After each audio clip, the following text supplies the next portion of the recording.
This program features live coverage of an African safari and may include animal kills and carcasses. Viewer discretion is advised. A beautiful, perfect start to a morning safari. There's the sunrise, mist, and one of Africa's most iconic animals slowly making its way through that as a backdrop. You don't really get much better than that to start your morning safari, and it's a safari that hopefully we'll have lots and lots of epic things to show all of you. So I hope that wherever you are, you're strapped in and ready and are excited, because, well, we're going to try and see if we can find Kalamba on her kill, and maybe that might even lead us to her cub. So get ready, everybody. This is your live African safari, and it starts now.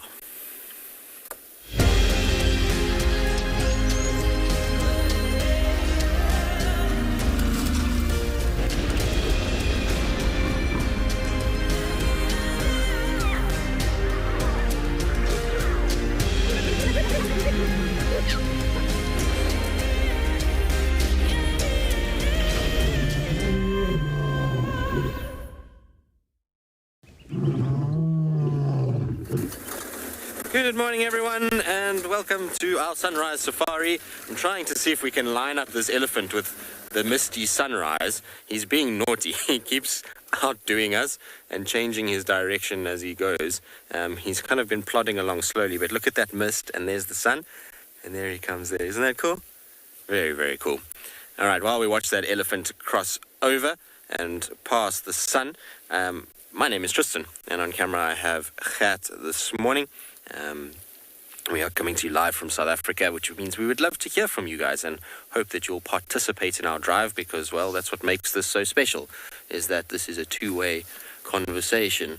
And you can do so using hashtag WildEarth at FC on the YouTube chat stream, the various comment sections of the various places we broadcast to, as well as, if you're a kid, you're welcome to use kids questions at wildearth.tv in order to chat to us and be able to ask any questions that you may have. Right, our Ellie's disappearing around. I think we got it pretty well. What do you think, Kat?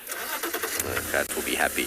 We've been trying to line him up with the sun all morning, and he keeps like going this way, then he's this way, then he's this way, but he finally walks perfectly through the sunrise, which is what we wanted, and a very misty sunrise, as you can see. I think it's going to be perfect conditions for a leopard and her cub to be up a tree.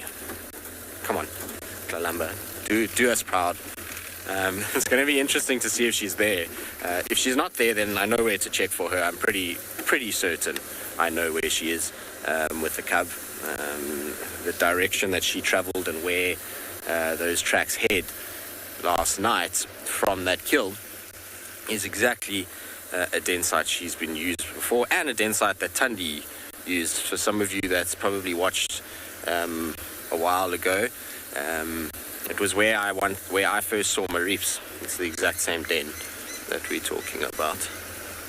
Okay, boy, enjoy your morning. We're going to go and do leopardy things, I'm sorry to say. And I hope that you enjoy your day in the mist. Oh, it is so pretty. If she's up that tree on that branch, regardless of if the cub's there or not, it is going to be quite something. It is, like I say, golden and misty and moody and all the right things for an epic shot of a leopard in the tree. All right, while I just slowly go down this hill and head towards where we need to access this sighting, let's send you across so you can see what the weather's going to be for today.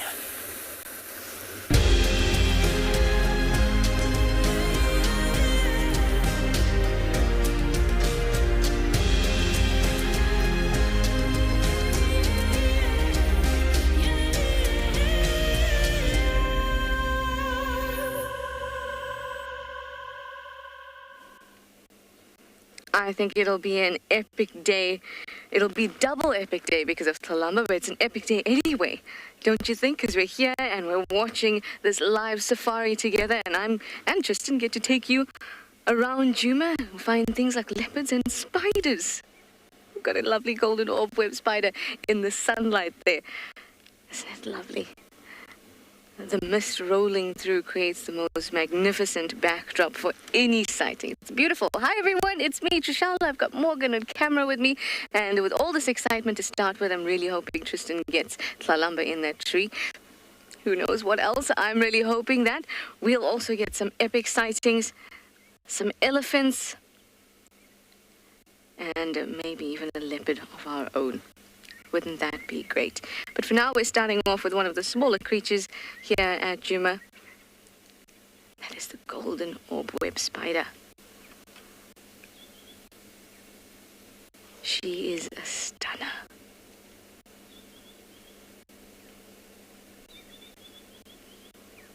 I can hear the sounds of the morning. But what's particularly pleasant is as the temperature gets slightly cooler, it's a bit quieter in the evenings and the morning, which makes it easier to hear things like alarm calls. So I'm really going to put my head down and try and find a male leopard. That's what I'd love to do. The other thing that I would like to do is check out what's been happening with Shidulu. Ask around if anybody's seen her, because often she and Kalamba share border territory. So often when Kalamba makes an appearance, Shidulu does too. So let's see. That'd be epic. As for our golden orb web, it's also absorbing some of the sun and basking. Now you can actually see when you look at the web that there's the space every so often between the different strands of silk. And that's called like a parchment pattern or a script pattern. And that's because the different silk reflects differently. So do you see what I mean there? Yeah, like a record almost. And that's because the silk that you're looking at, that's the one that we can see. That's the one that's reflecting the yellowy, goldy color that we know and always attribute to golden orb web spiders. And it's not empty space between those. They're just lines of silk that don't reflect light in the same way. That's what gives it that very recognizable pattern.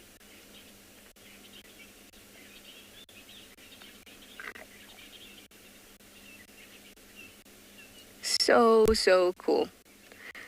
Love my spiders. I'm sorry if you don't.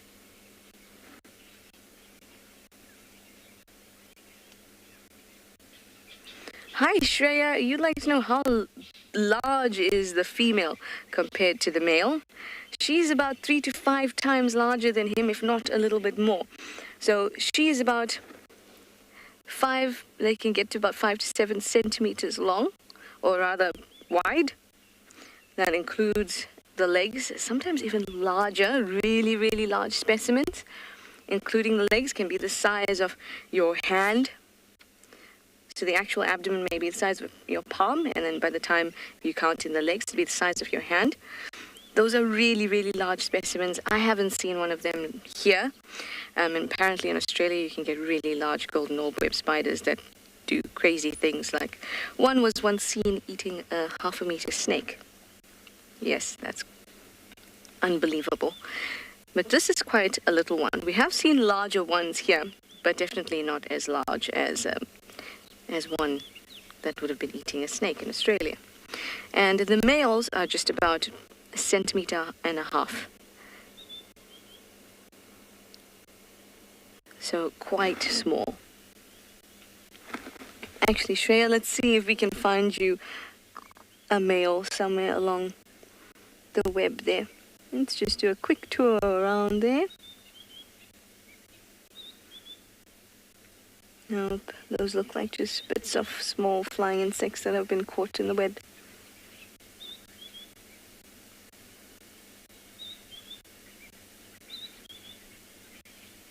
Let's just check above her.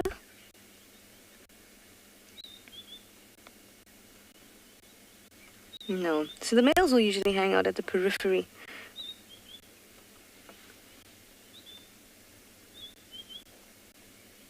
That could be one on the left there. It's moving a little bit, but it's definitely very hard to tell with this light. Ah, there we go.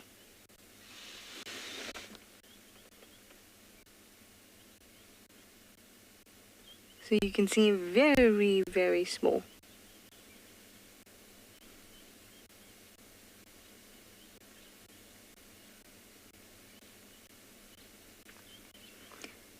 Now, when we quote the size of spiders, it's usually the size with the legs. So if you had to put a ruler against her right now, like that.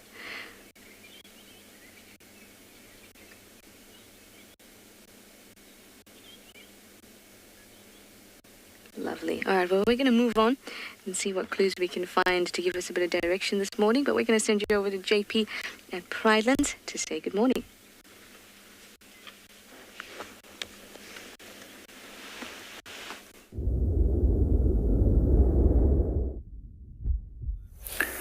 Good morning and welcome to WildEarth. We are currently at Prrivate's Eco Training and we're enjoying the sunrise over Ndlovu Dam, as well as a number of elephants that came down to drink. And in the distance we also have a number of buffalo that is making their noises on their approach to the water. My name is JP LaRue and behind the camera we have got Glenn. Our first herd of elephants have already come in to come and drink. I'm absolutely surprised that they did arrive so early, because normally they wait for it to become much warmer. We also have a little warmer start this morning compared to a few mornings ago, where we're already on 17 degrees Celsius compared to the 12 which we experienced a few mornings ago.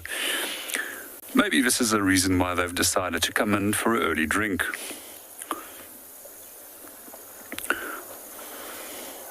That seems like a small little breeding herd that we have over there on the opposite side. We can see a number of different age groups of elephants, and we also have a fairly large bull towards our left-hand side, which is most likely looking for females and estrus within the group. Quite often the females will actually alert them by calling and attracting the males to come in and come and investigate. However, these bulls will also trail and smell the urine that the females leave behind and detect certain chemicals inside there, which will tell him that these females are an estrus at that moment.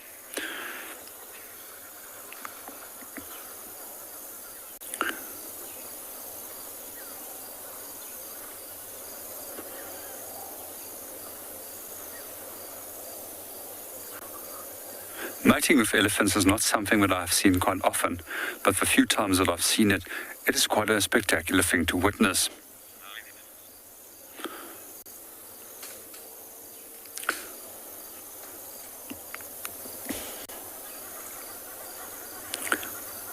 It's such a beautiful morning, and I can't believe it how early they have come, as I mentioned earlier.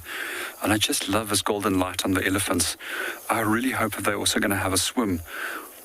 We've been able to see them swimming quite often in this dam, which is one of my favorite things to always witness with elephants. There's just so much excitement and so much energy involved in it when they do go for a swim.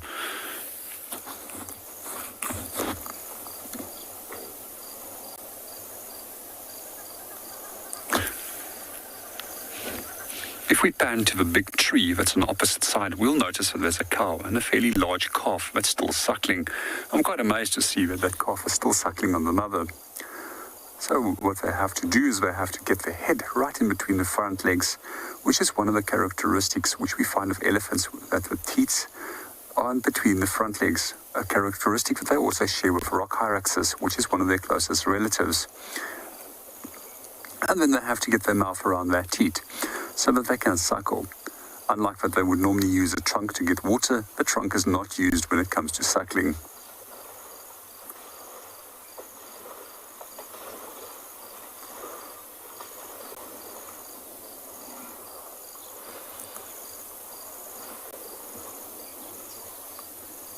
We've also got a number of the elephants that's just gone behind the bush there where there's a lot more mud. You can just see one of the small ones busy pushing and the feet and loosening up the mud, but he can get that onto his body. Quite often the small little elephants, they tend to lie in the mud, while the adults tend to spray themselves with mud. That's generally a much harder task for a big elephant to be able to get up. However, a few times I have seen large elephants lying on their sides, and it's been in cool shaded areas on extremely hot days. So this was most likely a strategy that they took on to try and cool down their bodies more effectively under that 40 plus degrees Celsius conditions.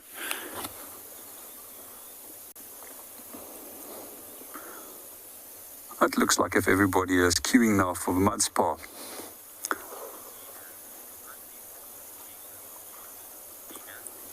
Good morning, Nina. It's always awesome to walk and work on foot. And it's, for me, the ultimate way of guiding is to be able to do my work. There's so much more that you can do in terms of being on foot compared to a vehicle. You can get close to animals. You can actually see them for what they really do. And we also find that the behavior is, for me, different when I find them on in a vehicle. The other thing that I really like is that we can always sneak up really close by, and it's that excitement of getting close by and being safe without alerting the animal of our presence, which I also really enjoy. But there's also other aspects of walking that I do enjoy, as being away from the engine, being able to hear all those beautiful sounds that nature has to offer, and to be able to follow tracks on foot. And that whole combination of being able to walk and integrate every sense that I have when walking is what I really like. That's when I'm in my ultimate state of flow, when I'm in the bush, and I'm my happiest.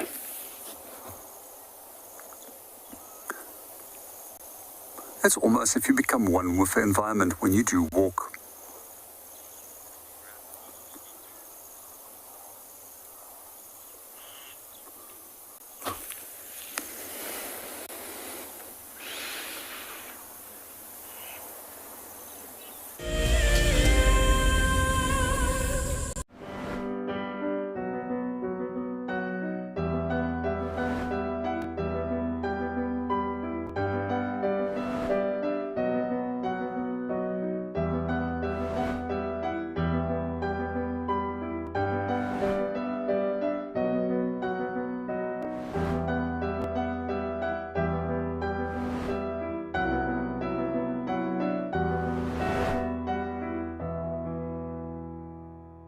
So in 1998, we had this idea to go and put a live web camera on a waterhole somewhere in the Sabi sands next to the Kruger National Park. And I approached just about every single landowner, and everybody thought I was completely crazy until I met Yuri and Pippa Moorman. We thought it was definitely a fun idea and a worthwhile thing to experiment. And it immediately became a runaway success. And it gave people all around the world the opportunity to watch a little piece of Africa, day and night. Back in 1998, it was the very early stages of the internet. And all we were able to do was to get a 30-second refreshing JPEG out of that camera. But over time, what we began to do is focus more and more on trying to develop this concept of giving people the opportunity to go on safari. Even though we live just 500 meters up this hill, we still put the camera on to see what's happening. Absolutely, we watch it ourselves. I got into wildlife filmmaking because of a passion for nature and a notion that I could make a difference. Helping others fall in love with nature brings meaning to what I do. It's also a lot of fun. A couple of times per week, we receive some very heartfelt messages from viewers telling us about how WildEarth has made a difference in their life, whether it's helped them through a difficult period or simply helped them to reconnect with nature. I think that's why we do what we do. We have a baby pangolin, a baby pangolin. This is off the charts. This animal is about from your fingertips to your elbow. That's the total length of this animal. This is unreal. This is unreal. This is unreal.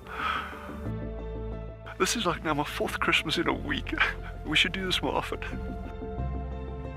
Tune into WildEarth every single day. It's in your nature.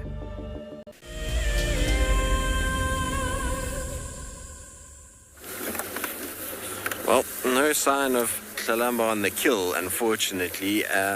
There's tracks going up and down, so I think that she's back from the den site. It looks like the tracks that we saw last night versus the tracks coming back.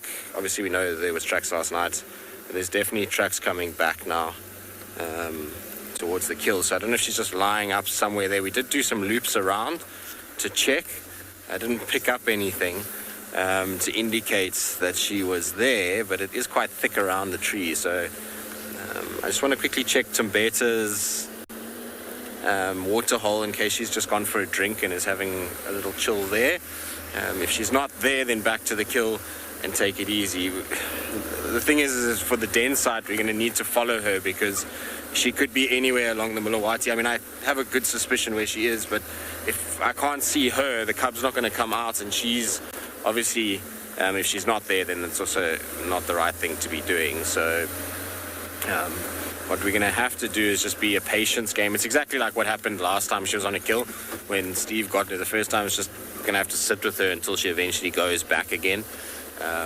That's if she's at the actual kill itself. You can see the kill from the road now that you know where it is. If you don't know which tree it is, you wouldn't see it, but if you're looking carefully, you can see exactly which tree it is. So yeah, she definitely came down and then she went back again. Her tracks are going up on this left-hand side, and then it looks like she cuts back towards the tree. So maybe we just missed her in the long grass. Possible.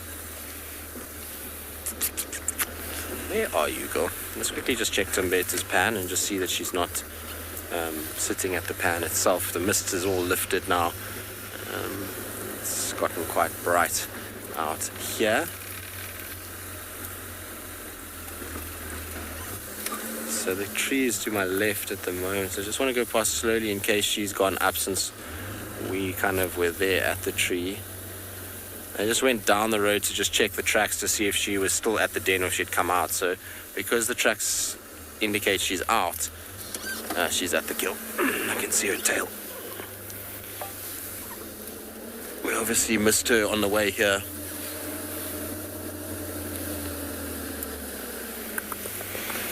Okie dokie. So she's in the tree. She definitely wasn't in the tree, everybody, when we first went out.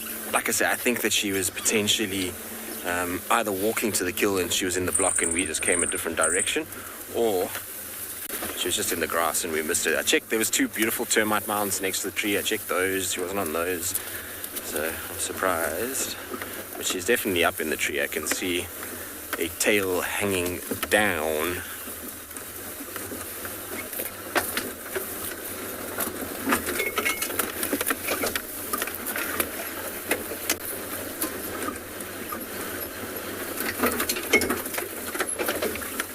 Tom, no. The mom won't take a cub up the tree because if she drops it and it hurts itself, there's going to be a problem. So if it's too young to climb, it doesn't get taken up. But the age that this little cub should be, what do you think? I think let's go to the bottom side of the tree because it's going to be nicer from a sun point of view. The mist is gone now, so the soft light is no longer here with us. So we're going to rather go this direction. Get onto the other side of the light. I just want to go slowly, just in case she brought her cub with her. You never know. I doubt she did, because, you know, I think the cub is still too young for meat. But just, if the cub is struggling to climb, you don't want to, you know, get it to a point where it panics and runs away. It's definitely Kalamba. Hello, my girl. Can see the suckle marks already from here. Hello, cat. I'm just going to turn us around so that cat doesn't have such an awkward angle. It's a pity there's like this one branch that's in front of her face from this one side. There we go.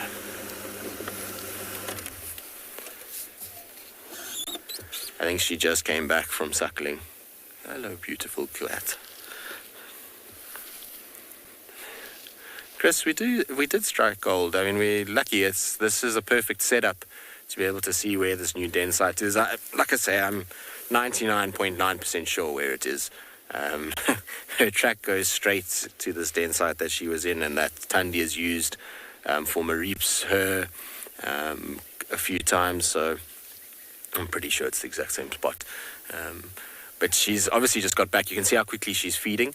This is always an indication that she is been away for a while, and she's feeding with a lot of relish because, well, she's unfortunately been dealing with a little cub who's probably been playing and has also been taking nutrients from her, so she'll be hungry and will want to try and feed as much as she can.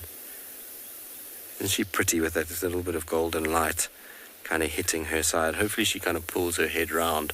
Unfortunately, from this angle, it's not great because there's a branch that goes across from the other side. It's much nicer, but the light is so harsh now already that if we kind of film into it, it's just going to be a silhouette rather than any sort of detail. So I'd rather kind of just sit this side and hope that she sort of turns around and then eventually finds herself a nice comfy branch to lie on. Although I don't expect her to lie on a branch. I expect her to probably come down. There's not a single hyena here, which is interesting. I would have thought hyenas would have followed this and smell and kind of come into this area, but it just goes to show you, if the leopard's not feeding and actively making noise, hyenas aren't always that capable of finding it, because there's lots of hyena tracks all over where she dragged this from last night, but they obviously weren't able to find it, or they came here, saw there was no leopard and thought, I'm not going to waste my time, and carried on and will come back. I don't know, but hyenas are quite smart, so they generally figure it out pretty quickly. You can definitely see those suckle marks clearly. The matted fur and how the fur is lost on her tummy. You can kind of just make them out now behind the branch there. She's definitely been suckling during the course of the night. The fur's all still stuck together and still damp in places, which is a good indicator that she has been suckling. So, two things that we can get from this. One is that it's obviously definitely Kalahari now, because I'm sure some people might have doubted that it was her. And the second thing is that the cub is not on meat yet, which is what we expected, but it's good to get confirmation. The other thing we can take away is that if we're just patient, she'll eventually take us to the den. It's just exactly what she's going to do.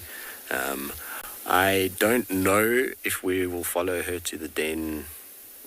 I don't know, it's a difficult one, and I'll tell you why. Because essentially the cub, we know she's got a cub, we know that it's small, we know that it's her first litter, and the area that she's going to take us to would be very difficult. It's wet, it's in there still, it's undulating, and is it really worth stressing her out at a den as a first-time mother? I'm not sure. I know this might sound strange, and I mean, I would love to see that cub probably more than anybody, given Kalahari holds a very, very, very special part in my heart, with her being a leopard that I saw as a tiny little cub. Remember that, I saw her for the first time as a cub, and so she has a very, very close kind of connection to to kind of my past and my time here at Djuma. But in saying that, sometimes the best approach is to just let her kind of do it and let her get through a cub first to get some experience. Are you coming down already? Or are you trying to find a way to feed? It looks like she's going to come down already. Oh, look at that light on her.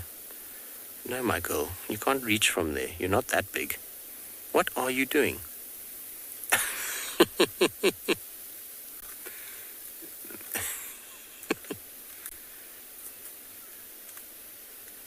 You know what she's doing? That was very unelegant, Kalahari. She's taking it down for a reason.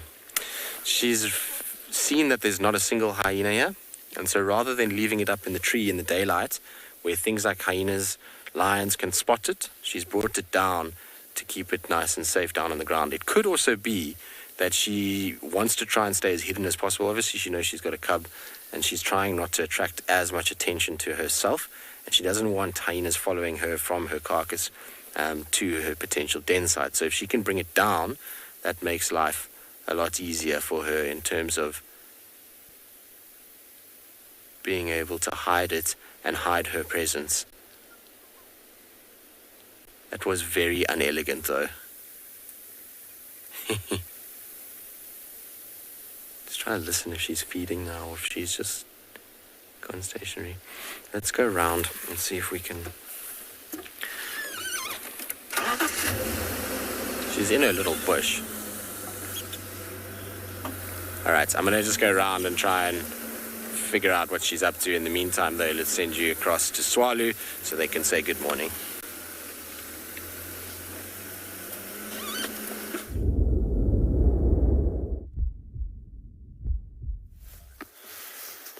Good morning from a pretty frosty Tswalu. We have some nice wildebeest just grazing out in the open plains. This morning, a beautiful sunrise. So, you with me, Deirdre, and on camera this morning is Niels.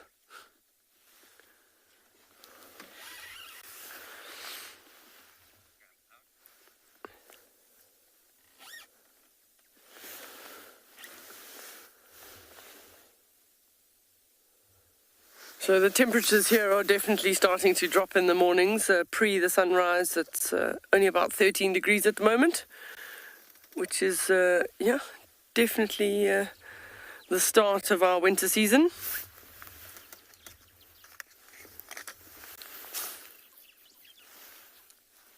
We're going to just bumble along the mountains this morning and see what we can find.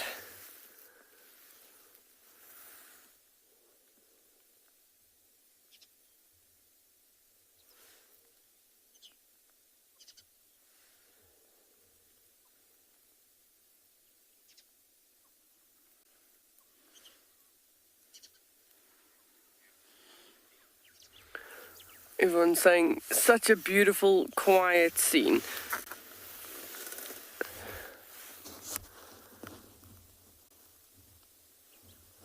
I only see wildebeest out in the plains at the moment.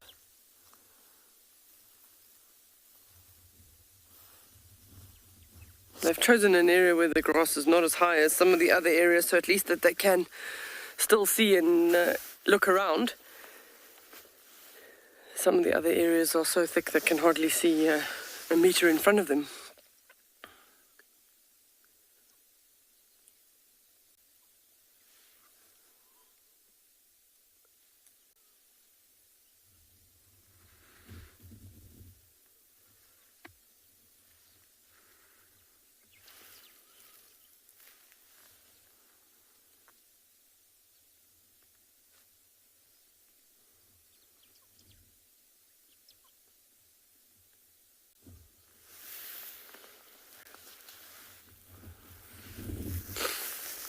So we're going to send you across to Rowan, who'd also like to say hello at Ngala.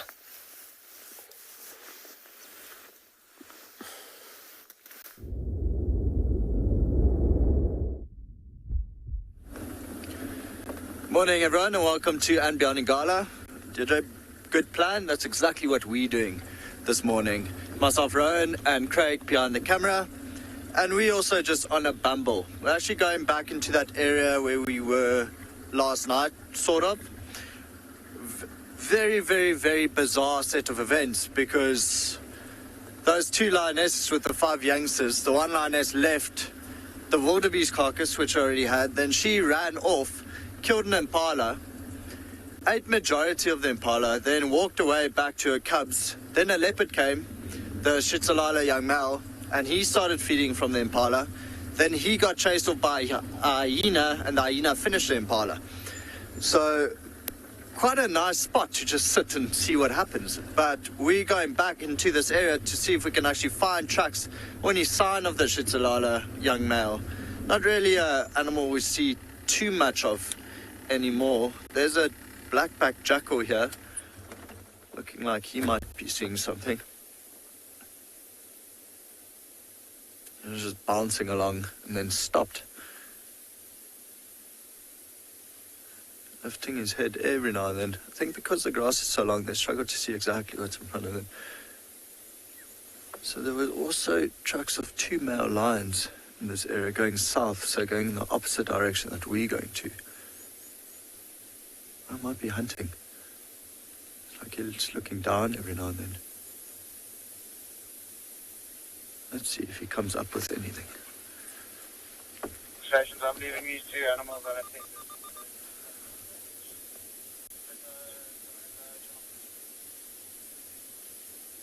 It does look like he's looking down majority of the time, so I think he might be hearing something scurrying through the grass. No, just trotting along. A very beautiful animal. Cunning.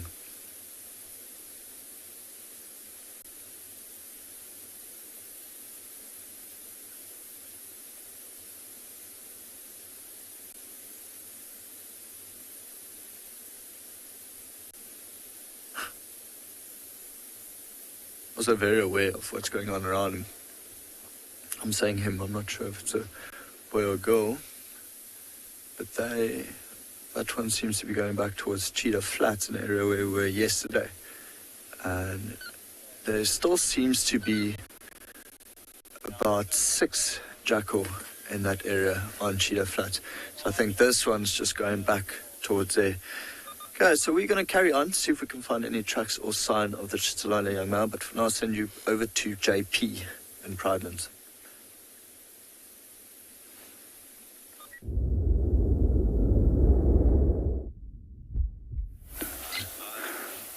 Good morning and welcome back to Bushwalk at Prrivate. We just left our waterhole a few minutes ago and covered some several hundred meters, and then suddenly we found our breeding herd has also left and caught up with us. So we're just waiting for them to cross this drainage line before we continue. There's a number of them that's still scratching themselves after that they had their mud bath and enjoying to get rid of that excess mud and parasites that's on their skin. We also hear and see a number of fork-tailed drongos which is following this breeding herd of elephants as if they're disturbing small little insects. They're benefiting from the insects that has been disturbed. There's another one coming, one of them trying to play catch-up with the rest of the herd. It seems as if this is the stragglers, as the majority of the herd has already crossed the drainage line in front of us. Some of them are slowly feeding as they're going, while the others are still rubbing themselves against trees and branches. Our elephants are on average busy for some 21 hours of a day. The remainder of that might be used for other activities, such as rest. It all just depends on how much food is available. At the moment, there's still plenty of food, especially after that we had such a high rainfall season. I was absolutely amazed to see how early the rains came last year already. It started already in September and continued up to a month ago, providing us with a much more green environment in the early part and allowing more animals to come and feed.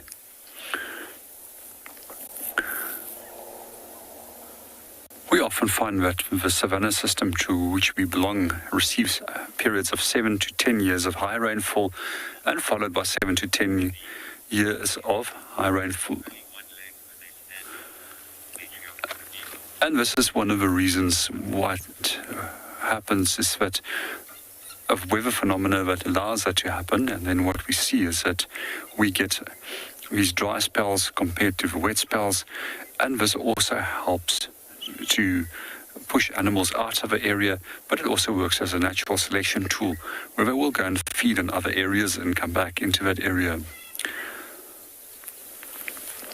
Good morning and welcome to the show, Matriarch Wannabe. And with regards to your question, is they can't actually lift more than one leg off the ground. And though I did see an individual that had a broken leg many years ago, which actually could often have 2 legs off the ground, that elephant managed to keep up with that breeding herd, which I found quite fascinating. We also see quite often that they will stop and then they will just lift the foot slightly off the ground. And that's often an indication that they're actually listening, because there's specialized cells in the feet, which is known as the Pacinian operculus, It's also located in the trunk. You'll often see them putting the trunk down on the ground, and then that's a way that they will listen to sounds which is not audible to them. It's just fascinating that they can interpret their environment beyond the point of just normal hearing.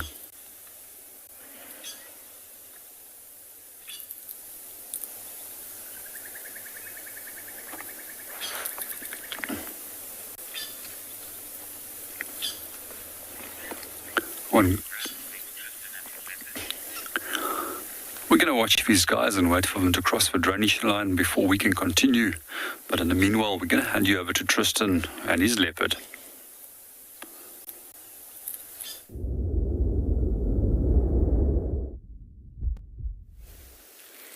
Well, we're witnessing one of the amazing things about the intelligence of a leopard. She's busy covering her kill at the moment. Hello, gorgeous girl. Are you calling?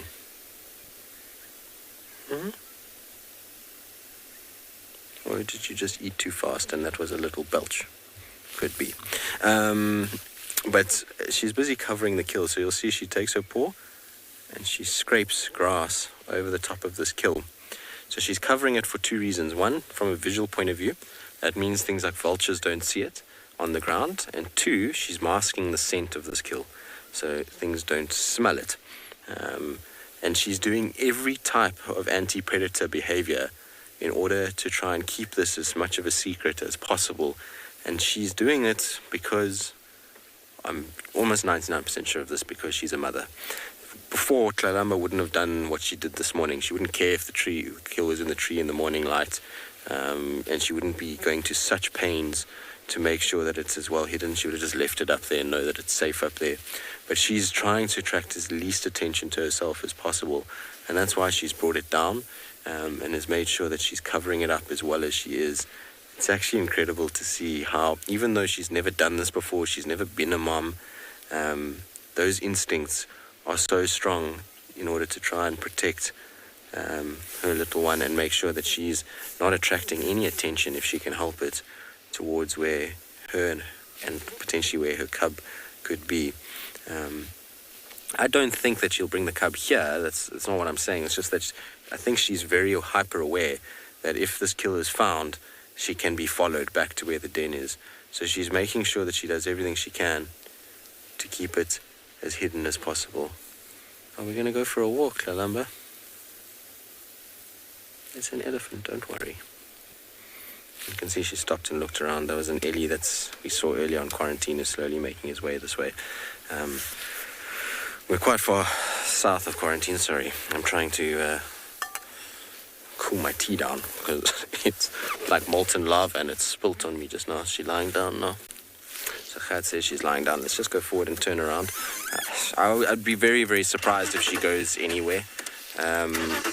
She must be tired. She's had a long day yesterday of making this kill, hoisting it, then a night of suckling a cub and entertaining the cub, because the cub will be wanting to play, especially because there's only just the one, as far as we know. And that means that she's not going to be in the mood to be going on a crazy long walk now and mission. She's probably just wants to find a spot in the shade and have a nice little rest, which I must say I can't blame her. It feels like the right thing to do, to have a little break and a little rest.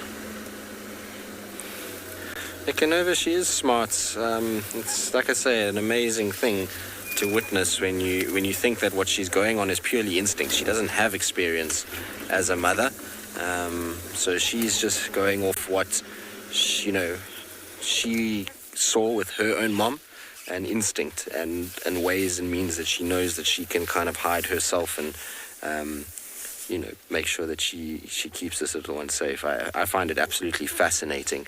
And it's not just leopards. I mean, it's lions are the same. Lion mothers are also incredibly instinctual, just like a leopard mom will be. But it's cool to watch, It's always nice when you see this. And for me, this is like a kind of full circle moment in many respects. Obviously, seeing her cub would be the completing of that circle if it was raised to adulthood. But, you know, seeing her as a tiny little defenseless fluff ball with mom in the hole back in 2017, and then seeing her now and kind of, oh, here comes hyenas. They already found her. She's going to have to hoist her kill quickly. Hyena's just walking there. It'll find her. Go to your kill and take it now, my girl. Because otherwise you're not going to keep it. There we go, she's going to hoist. Oh, that's a lot of strength. A crazy, crazy amount of strength that she just showed. Sorry, girl. I'm afraid. As much as you tried to hide it, these hyenas here are too good at what they're doing. It's literally following the drag mark, because I can see where the drag mark came through the grass. And nose down on the drag. You're going to have to go a little higher. There we go. Sorry, hyena, you're too late. She beat you to it. The good news is that we'll get a beautiful view of Kalamba now. It's because she's going to have to sit up there for a little while this hyena messes around down below. I'm glad she saw that hyena coming, though. It just goes to show that being quiet and not moving around too much when they've got kills is actually the way to go. Had we been moving, she might not have heard it, and, you know, could have easily ended up losing this kill. But luckily she's kind of picked up that hyena and gotten the kill up. This is the hard realities of a life as a leopard here in the Sabi Sands. We've got a high number of predators here in the form of lions and hyenas, and their kills very seldom go unnoticed. In fact, I don't think I've ever had a leopard completely hide its kill, especially a kill of this size, for its entirety. Hyenas find it no matter what. And either they lose it and unfortunately kind of have to go off and do something else, or they're able to do what she's done now and get it up into the tree. But it means now that she's been found that this hyena is not going to go anywhere. This hyena will stay here pretty much the whole time now. It knows that there's a food item here that could at any point drop, and that could then mean that it could get a really good meal. And rather than expending massive amounts of energy trying to move around to find food, it's rather just sit and store its energy and wait, because at some point, like I say, either the whole carcass can fall, or a leg or a bit of meat or something will come down and nutrients will be gained without any active kind of moving around. But now that this one has found it, you can bet that there'll be other hyenas that are going to make their way here. They're not a guarantee by tomorrow morning there'll be more than this one. I wouldn't be surprised that 3 or 4 of them arrive in this area. Shame, girl. All that effort for nothing.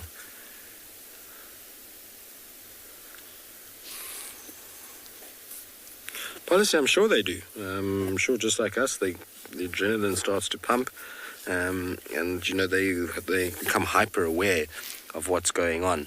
I mean, they're still an animal, and they still have, not fears, but they still have chemical reactions within their body, and so there will be a definite spike in adrenaline for her to try and grab that kill and get it up into a tree. But once she's up like this, she really doesn't mind at all. She knows she's well out of the way of that hyena. Her kill's out the way, and so while she's watching it and kind of just looking down on the hyena, she's not actually that worried about it at all. I actually think, funny enough, the more I've been because last night I sat and thought about this a long time as to why she dragged this kill as far as she did. And I think she was doing it purposely to try and stop the hyenas finding her. Dragging it through the bush is a lot harder to scent than dragging it on the road. And there was multiple marula trees that are just as nice as this one right next to the road, but she chose to go almost 200 meters into this block with this kill to try and find a suitable spot. And I think she did it to try and reduce the chance of hyenas coming in and potentially stealing from her. Unfortunately, fortunately it did work, because this drag was from yesterday during the day. It wasn't from, the night time last night. We didn't find the drag as it happened. Like I say, she managed to kind of drag it during the day and go unnoticed until now, which is actually pretty good if you think about it. hyenas on the exact drag mark. It's amazing to see. You can see the line that it comes towards this tree. Sorry, girl. The crazy part is there's an elephant bull under the tree behind us. Let me just move because it's going to be an epic shot.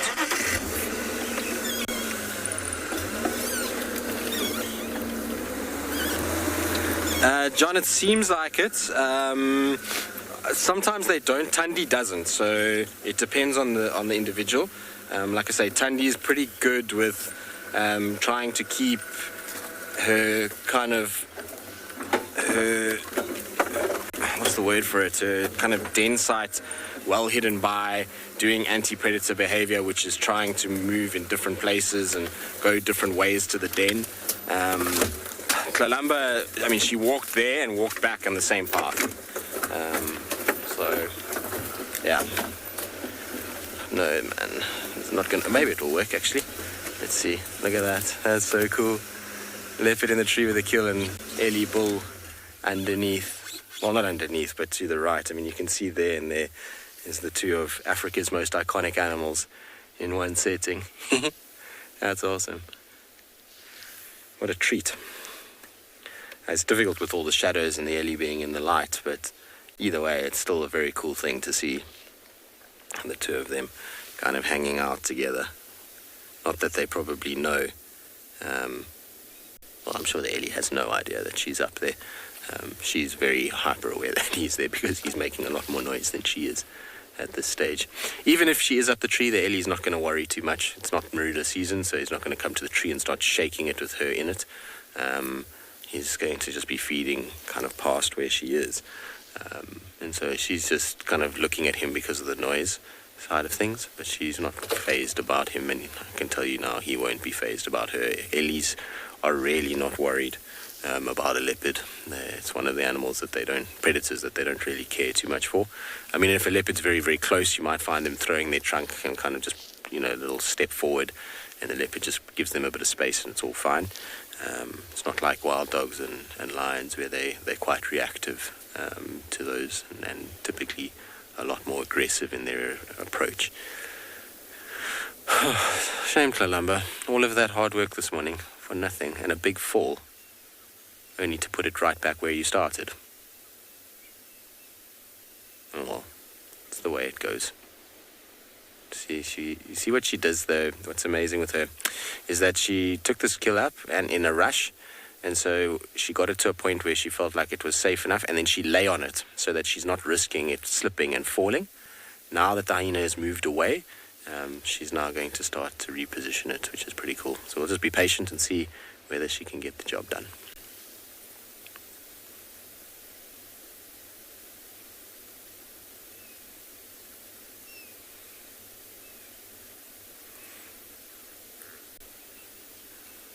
Yeah, it doesn't look comfortable, Kalamba. I think you need to move it slightly.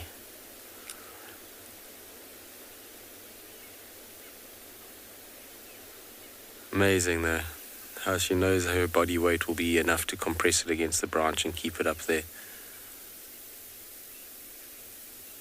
I think if she just leaves it like that, she's going to be far better off. It's not a bad spot there, and it's definitely no way, shape or form going to be a place that oh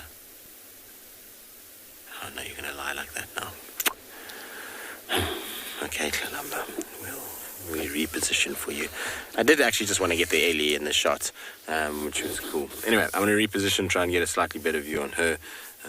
We'll just try and kind of get up against the tree and see if we can see her nicely.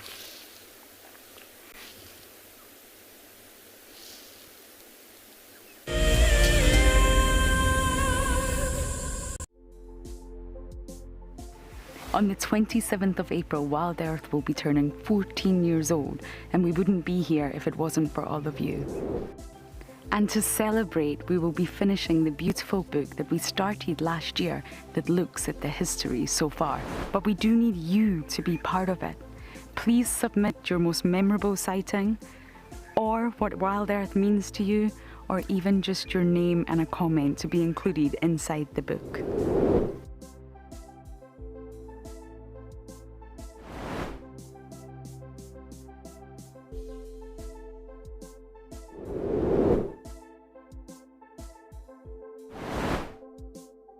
Head over to the website to add your name and reserve your copy.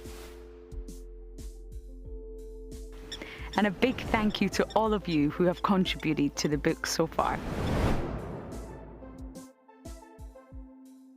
I was quite surprised and excited to learn that I had won the WildEarth prize for March. My wife and I started watching WildEarth during the lockdown, just to allow us to get out of the day-to-day routine and enjoy some of the bush sightings. Our favourites, of course, are watching the birds when they show them sometimes, and especially the leopards. That's always nice to see on the show. She will definitely be going with me, and I'm sure we're going to enjoy all aspects of the prize, as we don't get out into the bush often enough. Thank you very much, WildEarth. Hi, my name is Tristan Dix, and I am a guide here at Djuma Private Game Reserve for WildEarth. We love connecting you to the African bush, and we always look forward to all of your questions. If you want to ask a question on WildEarth, you'll need to register on the website.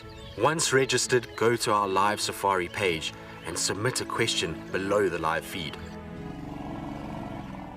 Catch up with me on WildEarth. Guys, have a look at what we've got. This is better than my birthday. Look at that. This is the first time that I ever see cubs this small. This is so special. This has officially just become my best sighting of all times. Tune into WildEarth every single day. It's in your nature.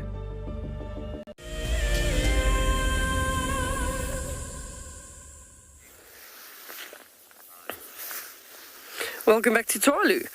So we habitually check this dam every day, and look who we found. Our two boys just lounging around. If I look at... Oh, he's seen something.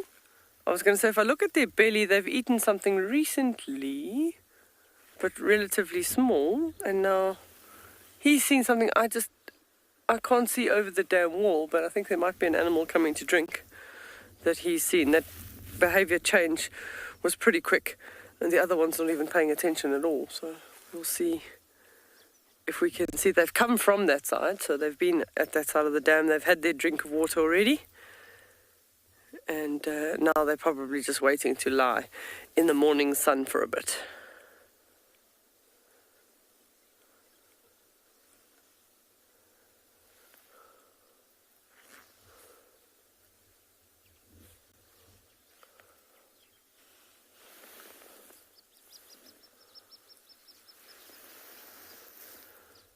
Oh, the other one's noticed that. Yeah, unfortunately I'm lower than the dam wall at this stage. Clearly nothing to even warrant the other one's attention.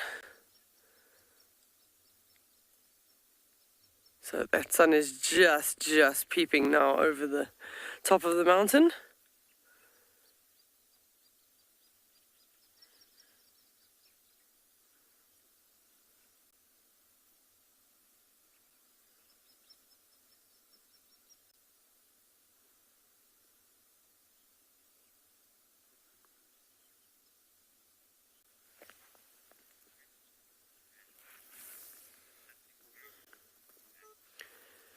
Matt is asking the question, do cheetahs hunt in groups?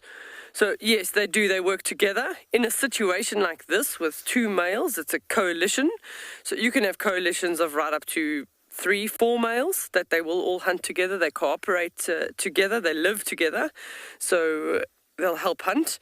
If a female has slightly older cubs, around about 11 months to 16 months, when she's teaching them to hunt, they will hunt together as a group.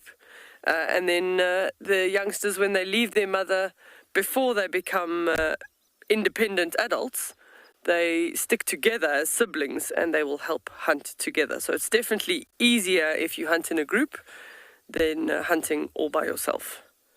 But the fact that a female cheetah, if she's on her own without cubs, she has to find food for herself, is always a challenge. So they unfortunately, as far as predator rankings go, one of the lowest in the ranking, in that if anything, a leopard, a lion, a hyena comes towards them, it'll chase them off their kill. Even vultures, because they can't afford risk of an injury. They can't afford that anything happens to any one of their legs that they can't run. If they can't run at speed, then they can't chase down their prey. They're at a huge disadvantage. So unfortunately, sometimes they do often lose kills if they're by themselves to other predators, and even a female with cubs. If other predators come and push her off, she'll rather move away with the cubs and leave the food with the other predator to avoid injury. So these two gentlemen that we're looking at here, very successful. They're quite big cheetah, but very successful in hunting relatively large prey as the two of them. I mean, we've known them to take down an adult red hartebeest. They take down gemsbok quite regularly, which is quite a large antelope, sometimes kudu bull, but yeah, that is quite large for just two of them.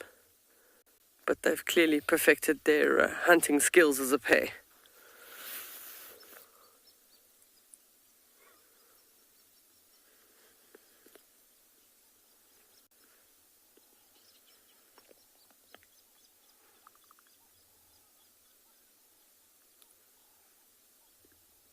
He's still alert, but I think he's lost interest in whatever was on its way to the water. Chris is asking the question, how old are these cheetah? As far as I'm aware, they're around about 14 years of age. So near the sort of, they're still pretty much in their prime with regards to being dominant in this particular area, that they've got quite a large territory, and there's no other coalitions of males competing with them at this stage. So cheetahs can live till about 16, 17 years, but they're still in very, very good condition. And they have been the dominant males in this area for a really, really long time. They actually originally came from Phinda, so one of our other live feeds. These two boys, many, many years ago, and it is an important thing in reserves to swap genetics around, and that was one of the reasons why they came in here, and one of the reasons why we view them as easily as we do.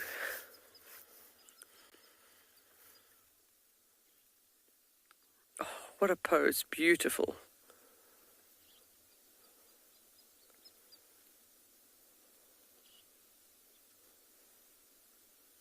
So even though they've eaten recently, they're still on alert. I mean, they've still got to be aware of what's going on around them.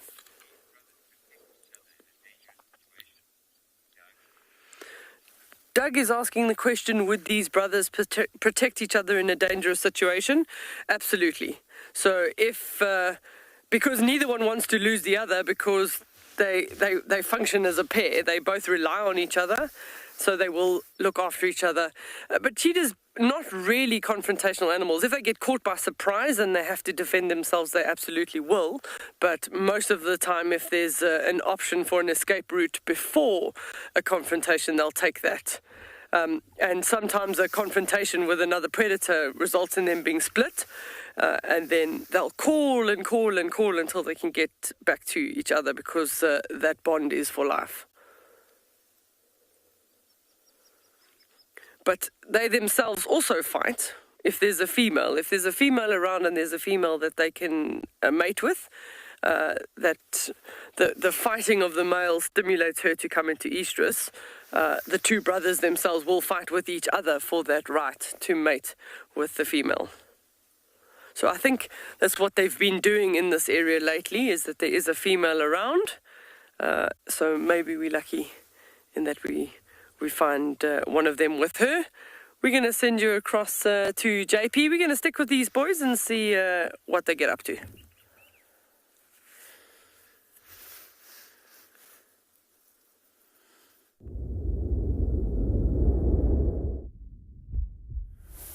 Good morning and welcome back to the Bushwalk at Pridelands.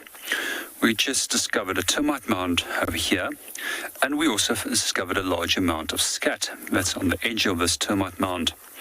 So termite mounds are obviously the homes of termites, and termites have to regulate the temperature of the mounds so that they can create a consistent temperature which is suitable for them to live in, as well as to farm the fungi that they live, that assist them with the breaking down of their food. So quite often, if we do put our hands over these little chimneys, we can feel the heat rising from it, but not notably at the moment. So what has happened over here is that there's a large colony of Dwarf Mongoose that has been occupying these burrows. And in the early mornings, they'll come onto the eastern-facing side of this Termite Mound, and this is where we'll have a little toilet session before that they go active. So normally when we think of animals, and compare them with reptiles, we have the ability to burn carbohydrates, fats and proteins to maintain a consistent temperature, where reptiles will have to move in and out of the sun to maintain a consistent temperature. But animals and mammals do, so do us. So quite often on a cold morning, where do we go and stand on a walk? We go and stand in the sun. Where do we go and stand if it's a really warm day? We go and find ourselves a little shady tree to go and stand in. I love Dwarf Mongoose, and I hope that we can find some at some point that we can show you. They're one of Africa's smallest carnivores, and they weigh in at somewhere between 200 grams if you compare them to a big lion, which is Africa's largest carnivore, but can potentially weigh up to 260 kilograms. These guys also work very well together in terms of their group dynamics when it comes to hunting small little mammals, birds, and even insects. I've once witnessed where 4 of them actually dragged a bat out from underneath a log. I reckon that they're actually more effective in terms of killing and working together as a group than that African wild dog might be. But that's just my opinion. We also often find these guys being accompanied by fork-tailed drongos, and as they feed, they disturb food particles, and then the drongos will swoop down and come and grab those insects. That's not only where bird species where the relationship ends, they do also have a relationship with some of the hornbill species, which will come and wake them up in the morning, actually shouting down these little tunnels to call them and say, hey guys, get up and get going, we want to eat. And what they do is, as they disturb the insects moving again, the hornbills will benefit from that. But it's said that the hornbills also protect them in terms of providing them alarm calls, which they will respond to if they are confronting a predator. One of the interesting things about the social structure of Dwarf Mongoose is that there's also a matriarchal system where the females are more dominant and up to 30% larger. Good morning, Lorna. Yes, they can definitely go in here. And I've seen on a number of times snakes, as well as a number of other lizard species moving in and out of these burrows. And I have seen both black mamba and python, as well as rock monitors, actually sitting on top of these chimneys on very cold mornings so that they can use the heat that's rising from the chimney shaft to actually increase their body temperature, while that they're also being exposed to the sun at the same time. So quite often what we will find is that snakes will use the ability to smell by using their forked tongue, by flicking it in and out, and detect where potential rodents or small mammals such as mongoose have gone into these burrows, because they do try and catch them. I've seen that quite often in the Kalahari, where puff adder will follow meerkats into their burrow system.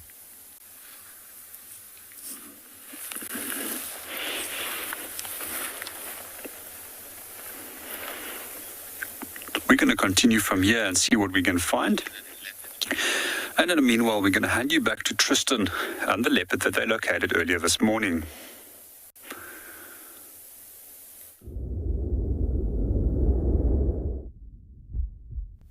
Well, unfortunately, Tlalamba, who was resting nicely in the tree, has now popped out of the tree like a second ago. And I think she's going to go and sit exactly where she was a little bit earlier. Or maybe not. Where are you off to, my girl? Are you going to go back to your cub? She might be. Let's see. She's not lying up close, which typically indicates that she's off on a mission now. Might be going for water. That's possible too. They generally get the requirement of moisture from the carcass when they're on a kill like this, but it could be that she wants to just go and drink. She's had a bit of an active morning. Let's see what she does. Maybe she's going to find a nice little shady spot and kind of get into that and take it easy.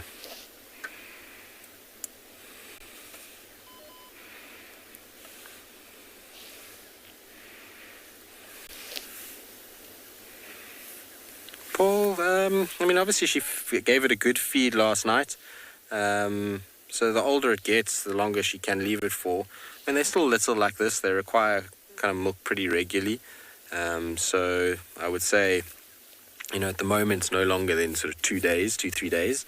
But as they get older and start getting onto meat, then she can start leaving it. The lion roaring here. Elephants making a noise and buffalo calling as well. That's crazy. You just heard elephant, lion and buffalo in the space of 1 second out here, all to the south, calling. But so if it's an older cub and it's eating meat, then much longer. She can kind of leave that cub for as much as a week without having to worry. Where did you go, Kalamba? No, there she is, right in amongst. What's she doing going up there? She found herself a weird little spot in amongst the bush. I'll show you now. It's like a little termite mound. The only problem with this area is how thick and dense it is. It's not a very easy place to follow. Where did she go? I saw her jumping up here.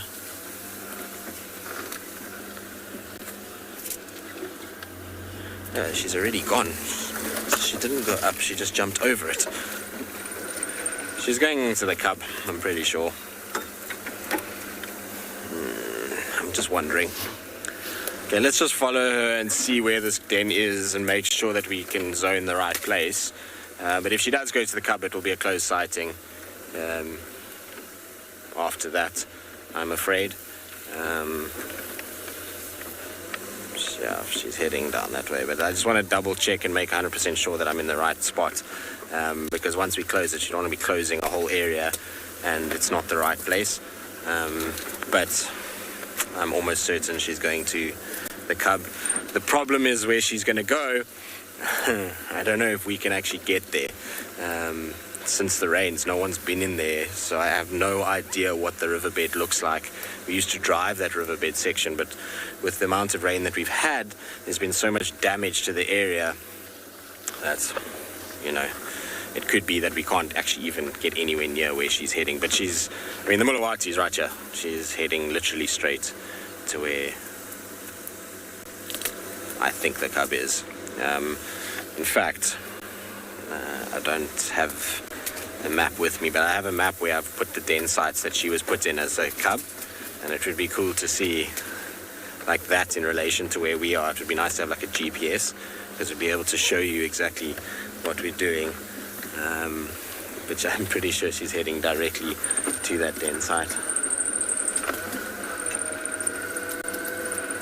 You want to show us your cub this morning, Kalamba? All right. We'll see where you take us to, and then from there we'll make a decision as to whether we go in or not. All right, while I follow her, we've still got a little way to go. It's not going to be a quick journey. We're going to get onto the road now, and I'm going to let her just walk in front of me. And we'll see how we go and whether or not we can actually follow her to where she's heading.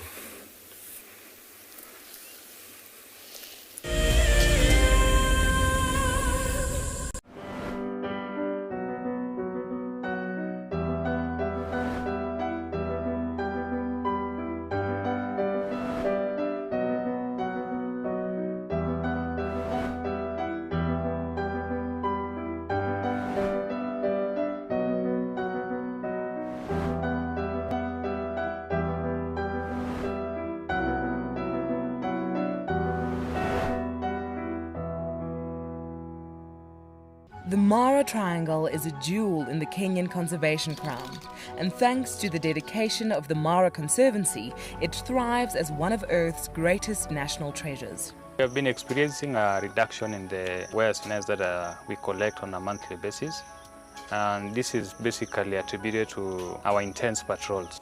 Over the years, this courageous team of anti-poachers has reduced poaching to almost zero. Mimi naitwa Stephen Olereso. Nimefanya kazi miaka 16 sasa. Kuanzia miaka 2002. Hao wanadamu ni wenye utua sana inaogofya ni wale wenye wanaenda kama ndovu. Wanatumia kama bunduki Sasa hiyo ndio huwa inakuanga hatari sana sana kwa sisi. As a result of the global pandemic and the massive reduction in tourist revenue, the Mara Triangle is facing a financial crisis. They need your help if they are to continue their ability to protect this magical land. I'm Nikki here at andBeyond in Ngala in South Africa. I love getting questions from viewers about all the small things within the environment and how it all is integrated with one another. If you want to ask me any questions, please simply register with the WildEarth website, head across to the live safari page and then post your questions there. I'm looking forward to chatting to you on my next WildEarth drive. Look at this, the little one is up and about. Certainly hasn't had enough milk at this age. No amount of milk is enough. Oh, Corky. Too sweet. Oh, look at this.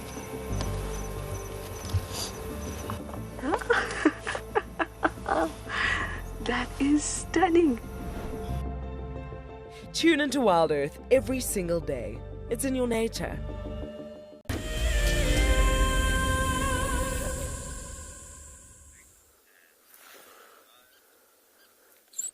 So, they've pretty much just rolled over a few times, back and forth, just really, really enjoying the sun. And I just love the way that their tail, the little tip on their tail, almost has a little life of its own. Just watch it there. Just tweak, tweak. It's almost a very content cat. I have been close enough sometimes when they're in this situation where they're actually purring and they're loud enough that you can hear them. So he looks like a pretty content cat.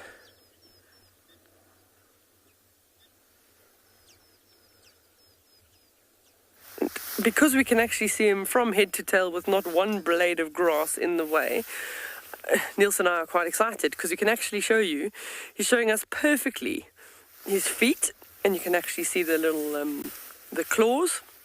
With Cheetah having semi-retractable claws, you can see them clearly there, and they need them, that's the sort of their racing spikes. So running at speed gives them very good traction, and they don't retract their claws like lions or leopards do.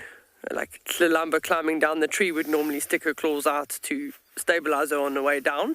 So, but apparently she did fall out the tree earlier here. So maybe her claws weren't working as well this morning. But for cheetahs, these two, we do see them every now and again climb a tree, but it's generally a tree that's got a nice angle, so it's easy to get up. And they go on top of the sociable weavers' nests, do a bit of scent marking, and then come down the tree. They just use the trees to look for good vantage points. They don't hide kills in trees at all, the cheetah. They feed on the ground, but they will use trees as a vantage point. Oh, just a little bit of grooming and back to snoozing.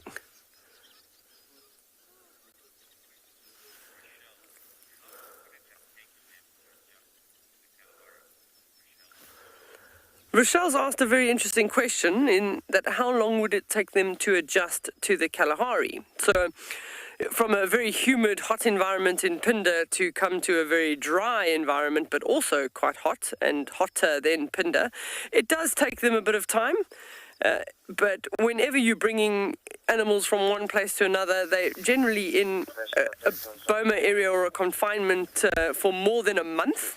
And that's to kind of get them used to living in a new home. You almost break that homing instinct. If you let them out too early, they start heading back in the direction of where they came from. They almost want to go home. So you need them in a boma long enough to settle.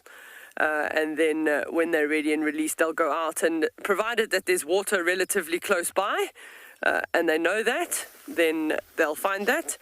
And as long as there's food, once they know there's water and they know where their food is, they can settle. Niels, you must just tell me if I must move the vehicle.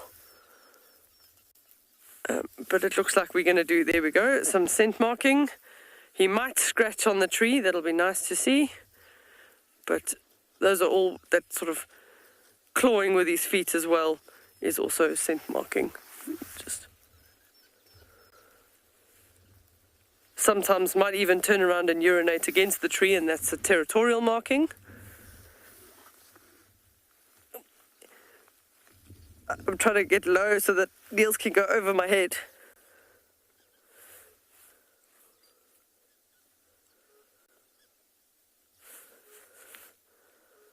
So he'll sniff and smell there. And the other one hasn't decided to get up yet, but he's thinking about it. So is when cheetah are smelling who's been there. You see that, and then sometimes a little bit of a phlegm and grimace. We didn't really get to see too much of that. So we're going to stick with the boys, see what they're up to. We're going to send you across to Tristan with his leopard.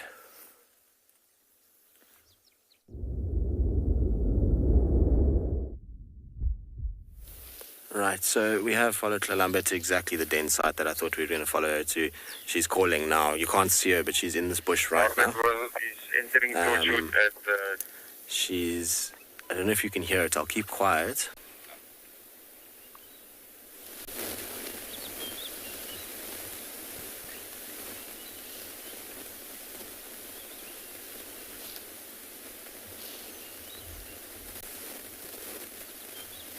Can hear her calling away.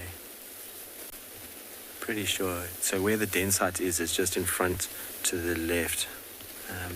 It's difficult to hear her.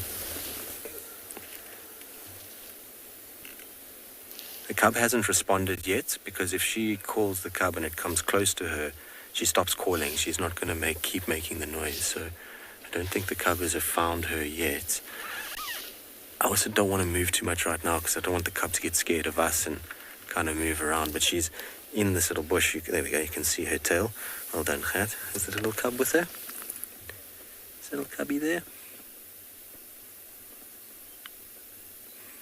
Maybe, just maybe, the little one is in that thicket. This is so cool. Hello, girl. You're so clever. Well done. Now she's showing ultimate trust in us to bring us here. You can see she's made that conscious decision that it's okay for us to follow her to where her most precious asset is, in the form of a leopard cub, which is her first one. So when they do this, it's something that you've got to really kind of, take in. Kat, is she moving this way? Okay, I'm just going to move slightly.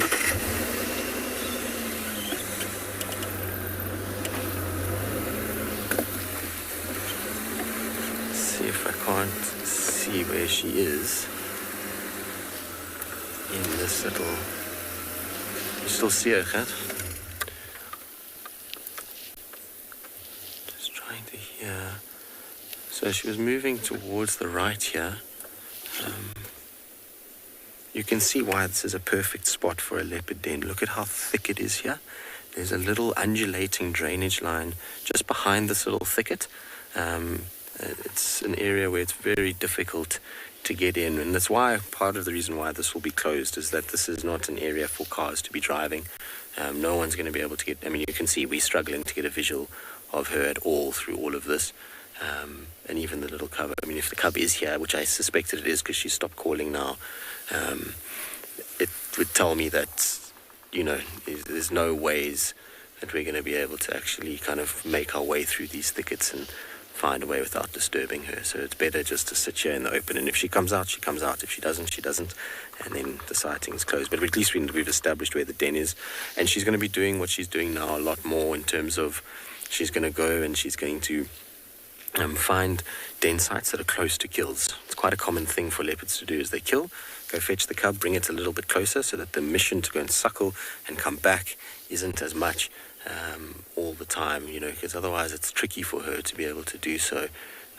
If she has to walk all the way to where Steve had her with the cub, which is far to the south, it would be a long mission every day and more likelihood of predators picking up her tracks and going, whereas this is a nice short walk. Makes it much easier. But how cool is that? It's like, it makes me smile because it's the exact same situation we had with Tundi when I first saw Marips. Exactly the same way. She kind of came down called and walked the exact same route. That's why I was pretty sure we were going to come here.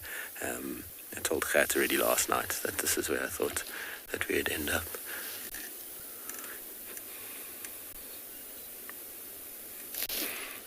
Alright, now you might be noticing a slight smudge on the top right of this sort of corner of the screen. Unfortunately, there's nothing that we can do about it until we get back to camp.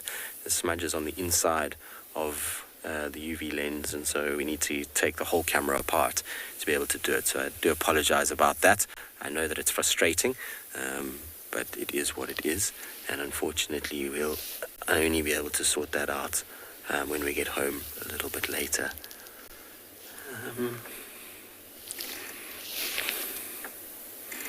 Trying to see if I can see her here, but I can't see her, and she's gone quiet now, which tells me that the cub is with her. Like I say, when they call like this, you know that the cub hasn't responded yet, but as soon as they go quiet, then you know that the cub is there. And even if we don't see the cub, it's still so cool to know that she's here with the little one. For me, it's, like I say, a crazy moment to see it, and you know, it's the fifth generation of this family, another one of the fifth generation of this family that I've seen, which is always a special thing. All right, I'm going to try and just figure out if we can maybe, you know, see something. If not, we'll probably leave. In the meantime, let's send you back to those cheetah and see what they're up to.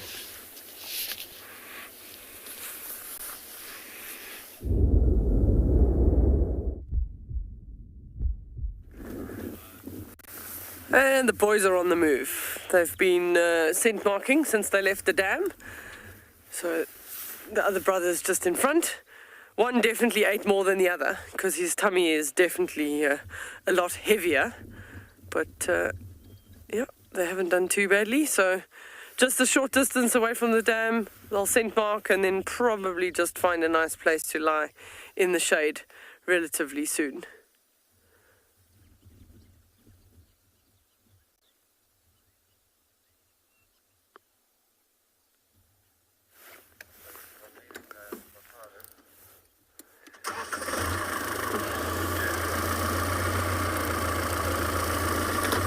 So we just, John, we've just got the two males mobile in a northerly direction away from Chikuru Dam, heading in your direction.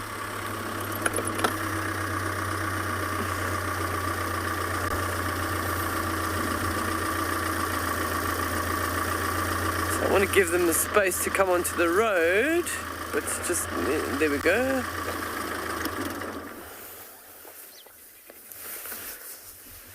Oh, I can hear some guinea fowl just alarmed a little bit to the right hand side, which is why that front one stopped.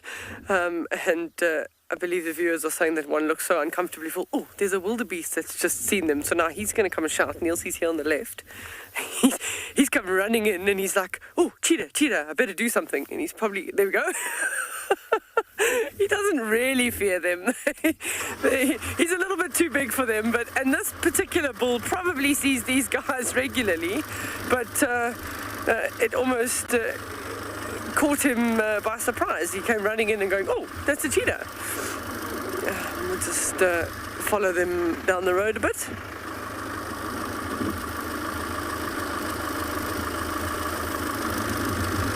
We'll get around the tree in a second.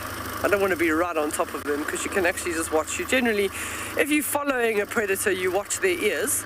If their ears are forward and they're relaxed, they're okay with your presence. But if you're right behind them and their ears keep turning backwards to face you, then you're probably a little bit too close. So I just do want to give them a bit of space. They are well aware of vehicles following them. They don't mind the vehicles at all. These guys, they really are quite relaxed.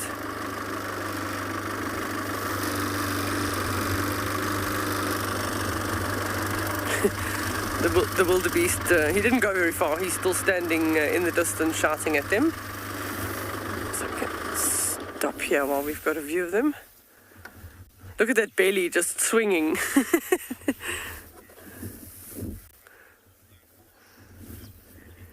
Sandy is saying that these two brothers are so gorgeous.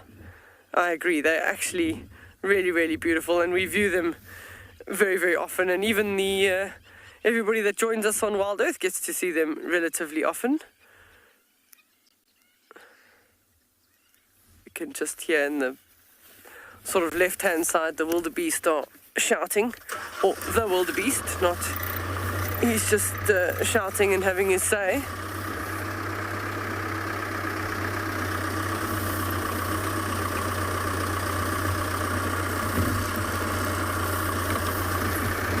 John, you're welcome to join us. I'm just on live broadcast at the moment.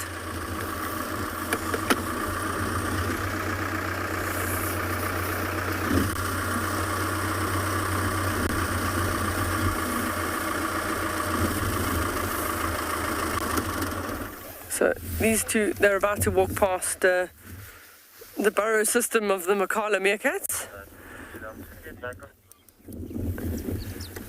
Jack is asking what the movement of their tails mean. So their tails is almost their form of communication even between each other. In other predators, between the tip of their tail and the back of their ears, that's how they almost communicate and talk to each other. I do sometimes feel that the tail has a life of its own, but a stressed animal, their tail is generally tucked between their legs. With cheetah, their tail, not necessarily from a signaling device, but very important as a rudder when they're running at speed. Their tail is actually relatively thick. Sort of if you put both hands and made a circle, that's almost how thick their tail is. It's a lot thicker than you'd expect, and they use it very much as a rudder. And I have seen leopards, for example, with that white tip on the tail, they almost use it as a surrender signal. If they're waltzing through an area and they've been shouted at by animals, they just sort of pick their tail up like a little white flag and say, no harm, no foul, I'm just moving through.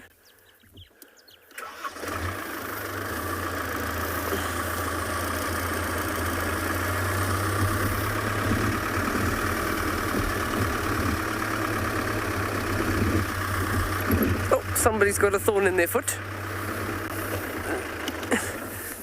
He's just stopped to try and pull a thorn out.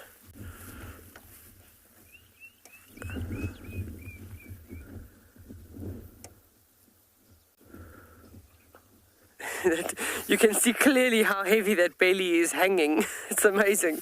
So I doubt that they'd be interested in hunting anything else at this stage. They definitely want to rather lie down and have a snooze.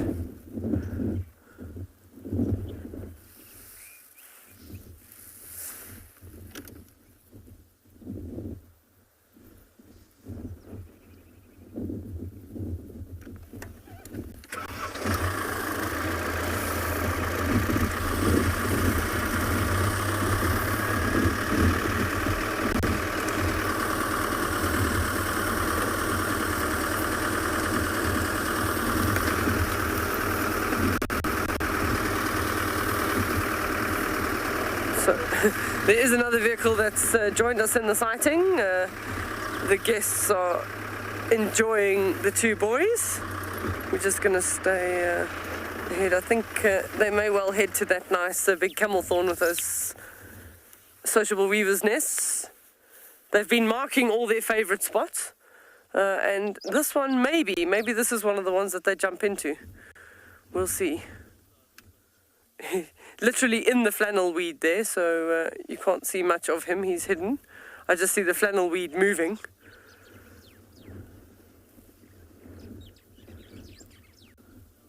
The second one's on his way into the thicket there.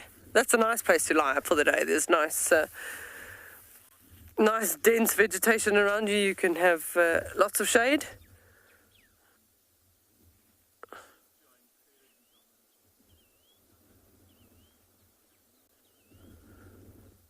Oh, there we go. He's at the base of the tree. So you see the tail come up like that. That's a scent marking. He's basically urinating backwards onto the tree to leave scent behind. Sometimes kick back with the feet, and there he pops out the bushes.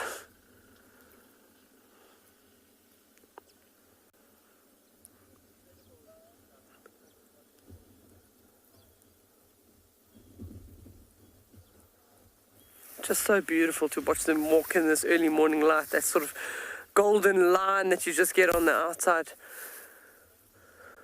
of the fur is really nice.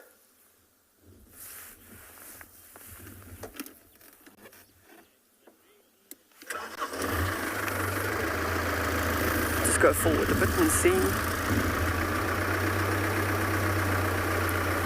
So we'll stick with these boys, see where they get up to eventually, where they settle. We're going to send you across in the meantime to Roan.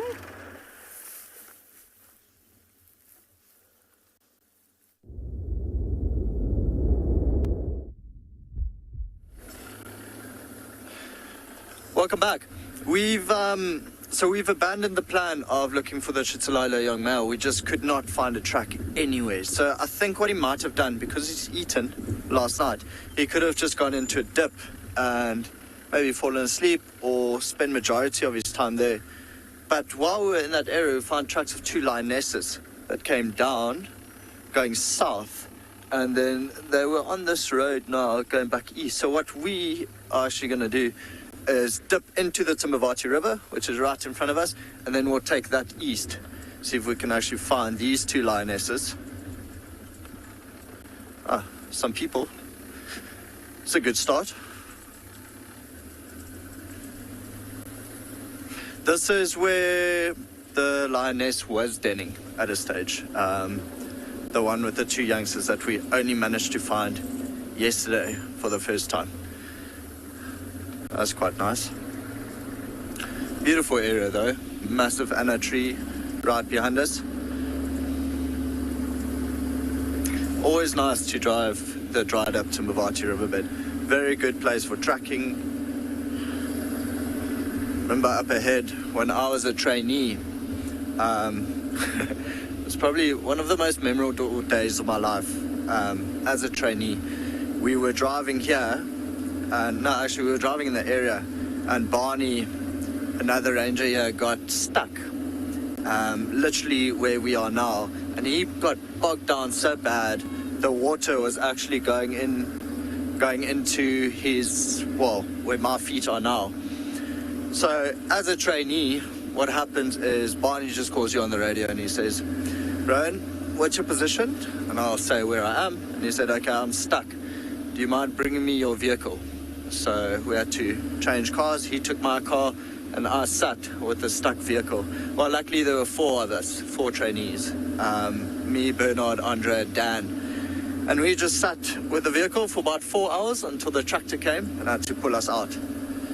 Just to prove to you how badly he was stuck. So there are loads of lion tracks.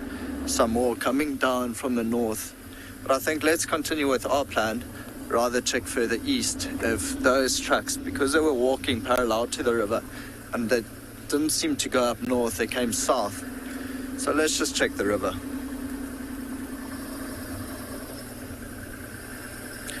Also, it'd be quite nice. I mean, it's heating up now, so it's possible that some elephants would be coming down into the river, dig these large holes, trying to filter through for water. It's turning out to be a beautiful day. Very cloudy this morning, so it wasn't too cold, although I've still got my jacket on.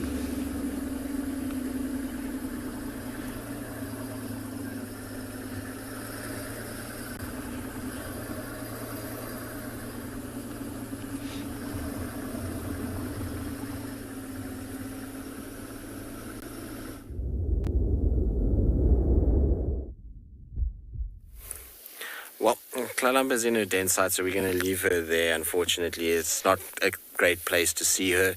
It's thick and dense. If we just scan over this area, it's going to be, as you can see. I just wanted to make sure that this is where it was, and so that we can close this whole thing off. You can see it's thick here, and so we're not going to pressurize her anymore. I've come way away from that area just because we heard her calling. But it's crazy. What I wanted to actually show you more than anything else is how the Mulawati has changed. If you look here, you can see this used to be a road that came down, and this is completely washed away now. So she's got a really nice place where she can stay nice and safe and chilled. And so we're going to leave her there, and that's the end of that. It's where it is, and like I say, we'll kind of zone it from here. It's not going to be a place that we're going to come to. The little cub is still too young to be viewed, and that's the way that it goes. It's one of those things that we need to do in order to protect the little ones. So we'll leave her in that area. But at least we know now, like I say, and she's got the kill, so we'll still see lots of her, and hopefully soon the cub will start to come out. All right, while I make my way out of here, let's send you back across to Trishala and see what she's up to. Well, we're here at Treehouse Dam after doing quite a lot of driving. Been into Torchwood, been into Buffelshoek. I followed up on some leopard tracks, male leopard tracks into Buffelshoek. Unfortunately, lost them in a really, really thick block. And then we also found Tundi and Mareeps on Torchwood. Unfortunately, we couldn't show you. But that's okay because I'm hoping that she'll move either west or southwards. Then we can catch up with her. It'll be a little bit easier for us to show you the two of them. So an exciting morning, even though you haven't been seeing me much. It certainly has been exciting in terms of following up on many different things. So now we're here at Treehouse Dam, and I'm going to go west from here. I'm going to do Shabamu, maybe see if there's any signs of other leopard tracks, female leopard tracks a little bit further west, to maybe indicate that Shadulu or Kara have been moving around in the area, because we haven't been hearing much about them. So I think that would be great. It'd be lovely to get an update on all the, or as far as we can, the leopards around here. Now those male leopard tracks that I found on Cheetah Cutline Junction, Buffelshoek Cutline heading north, those look like they were for Inhlangula. He's been there in the area before, and they were large. They were large leopard tracks. They didn't look like Tingana to me. Well, that's just me. It's very hard to tell them apart just by leopard tracks, but for me it didn't look like Tingana. Peaceful sights and sounds here at Buffelshoek Dam, at Treehouse Dam. But that's about it. Our water monitor is not around, and neither is our Thickney. Hi Jenny, you say you love these reflections on the water. They really are beautiful, aren't they? Also like that there's a slight breeze, so there's these tiny ripples that cause that reflection to be particularly beautiful.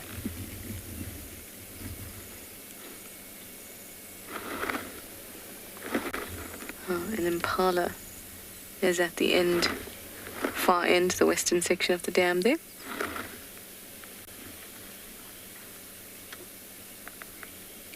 Hello, mister. The water pools on that end too.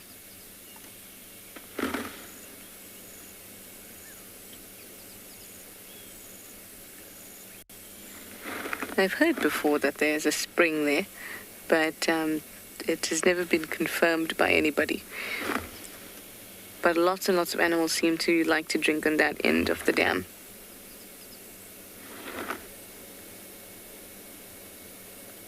A good indicator of water quality is where the elephants will drink it, and when elephants come to Treehouse Dam, they'll play in the dam, but when they drink, they go over to that western section.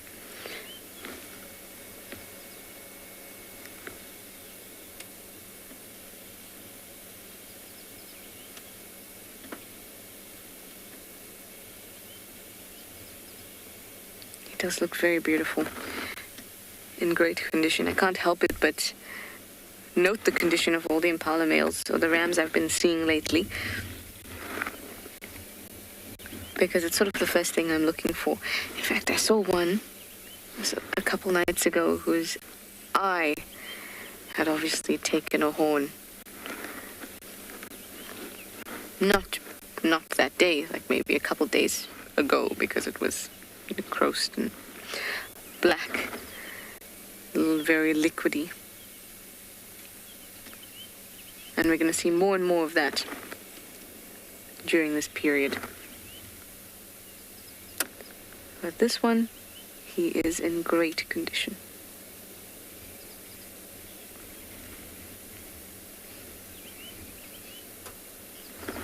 Hi Lisa, you'd like to know why this impala is alone? It's because he's feeling territorial. They're slowly becoming territorial due to the rut. that has ensued a little bit earlier than normal. It'll peak in May. Towards the end of May, it'll peak, and he'll start to... So normally, impalas will be in bachelor herds or mixed herds, or impala males would be. But during this time, they find small territories, or they will be in small bachelor herds of just about 2 or 3 other males. There we go. Perfect timing, you two.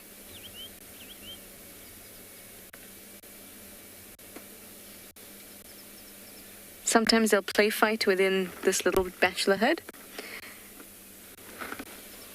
unless you see that they're younger, much younger. So if we look at these impala that have just come out now, compared to the first one we saw, look how underdeveloped their horns are. So they're much younger than this one that we first saw. So for him, they're not much of a threat. He'll kind of hang around with them if he's not been able to establish a territory. And then of the 4 of them, he would be the one with the big horns. He would be the first to go off and find a territory. Not, of course, before he harasses the 3 of the other impalas. See? You see how they're a little bit scared of him every time he moves his head? Just like that.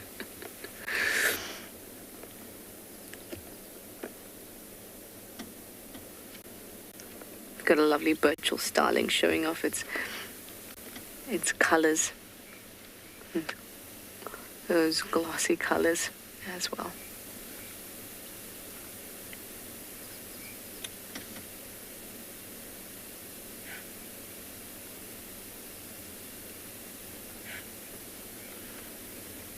You can hear a lilac-breasted roller in the background.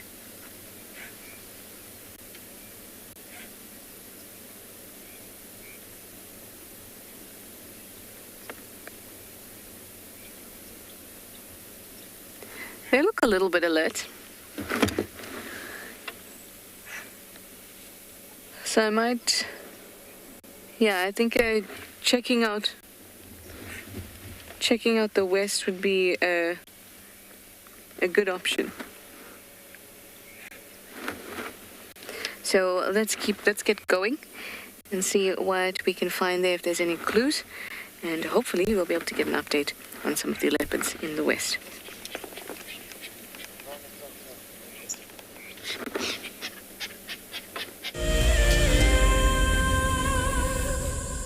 If you love to watch WildEarth, then we are inviting you to join our Explorers program. For a monthly subscription, you will have the opportunity to win fantastic WildEarth expeditions, join our guides for a chat around the fire, receive weekly highlights from our shows, and much more. All the money will go to keeping these live safaris on air, which in turn allows us to escape into nature every single day. I was quite surprised and excited to learn that I had won the WildEarth prize for March. My wife and I started watching WildEarth during the lockdown, just to allow us to get out of the day-to-day routine and enjoy some of the bush sightings. Our favourites, of course, are watching the birds when they show them sometimes, and especially the leopards. That's always nice to see on the show. She will definitely be going with me, and I'm sure we're going to enjoy all aspects of the prize, as we don't get out into the bush often enough. Thank you very much, WildEarth. My name is Ross, and I'm a field guide at andBeyond Phinda Private Game Reserve. I love getting questions from guests on WildEarth because I love sharing and learning information about nature with new people, and it also makes me feel like you're all joining me in real life.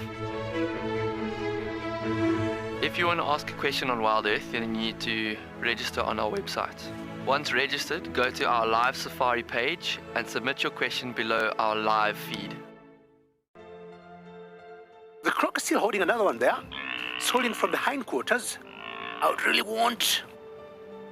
The wildebeest cross, is it trying? The croc is holding the tail. It's holding tight. Oh no. Goodness me. Lucky, lucky wildebeest. You have another day to live. Expect the unexpected here on WildEarth. daily. Hello, I'm Marna, your WildEarth safari guide from andBeyond Ngala. What's my favorite animal? Definitely elephants, and in particular an elephant bull, an old elephant bull. I think the sheer size partnered with their experience because they grow so old.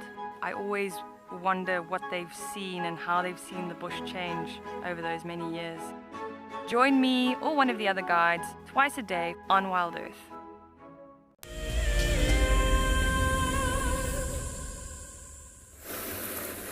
Well, we've left the area where Tlalamba is with her little one. Like I say, I know a lot of you might not understand it, but the idea is not to put pressure on her, so to go in there and to kind of follow her, because ultimately we don't always know exactly where it is. I mean, I have a very good idea that she was in that little den site, but she might be 600 meters down the drainage further on, and so the idea is to just establish exactly where she is and then make sure that we protect that area from vehicles. It's not that we want to have, any sort of special permission to go there or anything like that. Ideally, everybody out here wants to see those cubs, but if we have too many cars going through, she can disturb her, she can move the den to a less desirable den, it can attract attention of hyenas. We saw today how quickly hyenas can come in. So the idea is not to have that for her while it's her first litter, is to give her as much of a stress-free environment as possible, and therefore when she does start to show the cub outside of dens, that she's not stressed, and therefore the cub will not be stressed and will start to habituate from that process. So it's the reason why we didn't stay and show you guys anything. I myself didn't see a cub either. We just heard her calling there, and we know that the cub is there because she's calling and she's settled and she's lying down. I mean, I saw where she's lying down, but it's not a place that I want to kind of make too much of a fuss about or drive around too much. Ultimately, we want to view that little one for many years to come and not compromise its ability to survive now. So that's why we left. So Elizabeth, there is always that chance that she attracts other animals by calling around the den. There is a lot of oxpeckers. I think it must be that herd of buffalo. Let's go see if we can find them. So there always is that chance, calling around a den can attract attention. It's why also you want to be away from there when these things happen at times, well, at this time when it's still little, because, when she's calling, you don't want the car to be driving and she can't hear if something else responds or comes there. So she can, but generally those calls are very soft. You have to be very, very close. I mean, where she was calling was not far from us, and you guys couldn't hear it on the camera. So it gives you an idea of how soft it is. It's not a very loud sound that she's making because she knows where she's walked and where she's left it. And at this age, it doesn't move. It just stays there. So when she goes right back there, it's like me walking into a room and talking to you. I don't have to shout. I know that you're there and I can talk to you normally. But if you're in a place where you don't know where it is, then her calls would get louder, and that might attract a potential predator. It's also, like I say, why we don't want to spend that much time there right now. It's a little bit different with a leopard like Tundi. She's been through this so many times that she knows what she's doing. She's quite comfortable when she takes you there. Tlalamba, she's used to us as vehicles being around and not worrying, and maybe she'll be offended that she took us there and we didn't look at her little cub. But I suspect that she's on her own with her little one, and that they are together. And that's the right thing to do. Like I say, as much as any part of me is to stay there and look at that with the right thing is to just let her be, and when she's ready and when the cub is ready, it'll come out and we'll get to see it and we'll spend lots of time with it and we'll have amazing sightings. It's not something we need to worry about, and the time will come. Just got to be patient and wait until that time happens. It's super exciting though that we know that the cub is well. That's the first thing, that the cub is healthy, and the thing is that we have Tlalamba on a kill, which is what we need to focus on rather than worrying too much about us not seeing. Where she went was never really to view the cub. Like I was saying even before we went, is that the idea is just to establish where they're and able to manage the process.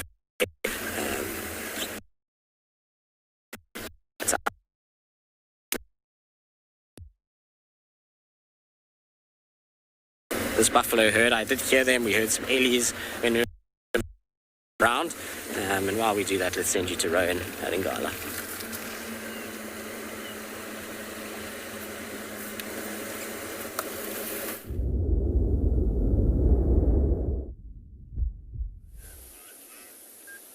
So we've caught up with these two lionesses, and it seems to be two of the sub-adults. So I wonder, I think it's the two sub-adults that are the previous youngsters of one of the lionesses that now has the smaller youngsters, the three small ones. And yeah, it's just amazing to see. I mean, they probably haven't been with her for quite some time now, but they don't look like they're hungry at all. So I think they're doing quite well on their own, split away from the rest of the pride. I know Ernest is busy tracking the rest of the pride further south, the pride with the white lions. And these two are just relaxing very comfortably in the dried up Tumavati riverbed. Actually does look very, very, very comfortable. Nice piece of shade there. Probably have to end up, well, they'll probably move in the next 2.5 hours, 3 hours. I think that's when the sun will start hitting them really hard. But for now, just the perfect place to sleep for these two sisters. You can actually see the one in front. You can see her nose is still pink. So she's about 2.5 years old now. I think they turned 3 in September. They go a nice stretch. It's funny how the one in the back has fallen asleep, almost cuddling itself. Paws like that. Very comfy.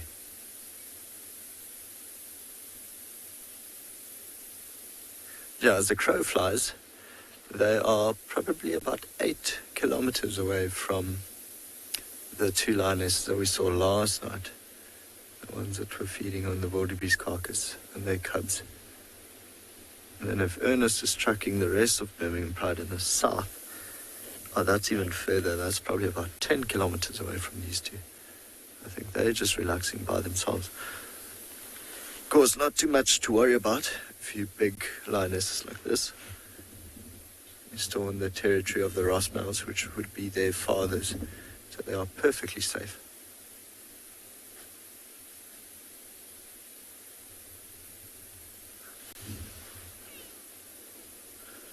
See the grey gower birds going crazy behind us. Probably some sort of bird that spooked them. Everyone loving the paws, the cuddly paws. She's now straightened them out. Speaking of which, I mean, for a 2.5-year-old, we still refer to them as sub-adults, but just the size of those paws are magnificent. Two very, very, very good-looking lionesses, and big. Not yet fully grown, but they are getting to that stage. You can see it now, even when the Rossmouths are around. The sub-adults are trying to start flirting with them, nearly like they are ready to mate. But I think it will probably be about another year or so before they mate. Yeah, it's usually around 3.5 to 4 years. So we're going to sit here for a while, see if anything changes, which I don't think it will, but send you over to Tristan and see if he's gotten lucky with the buffalo.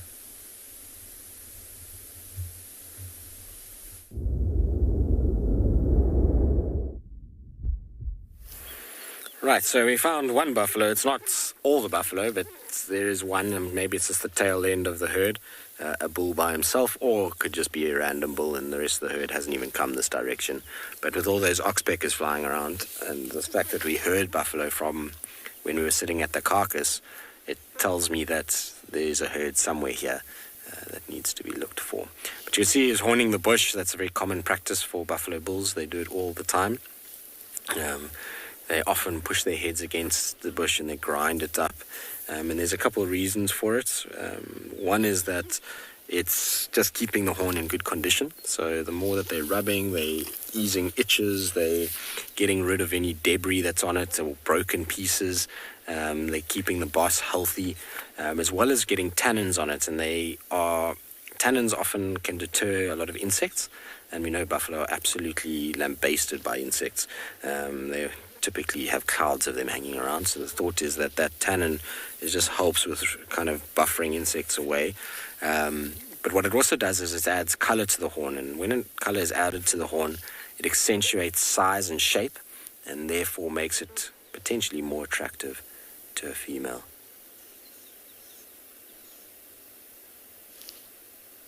Sorry, I'm just hearing something now.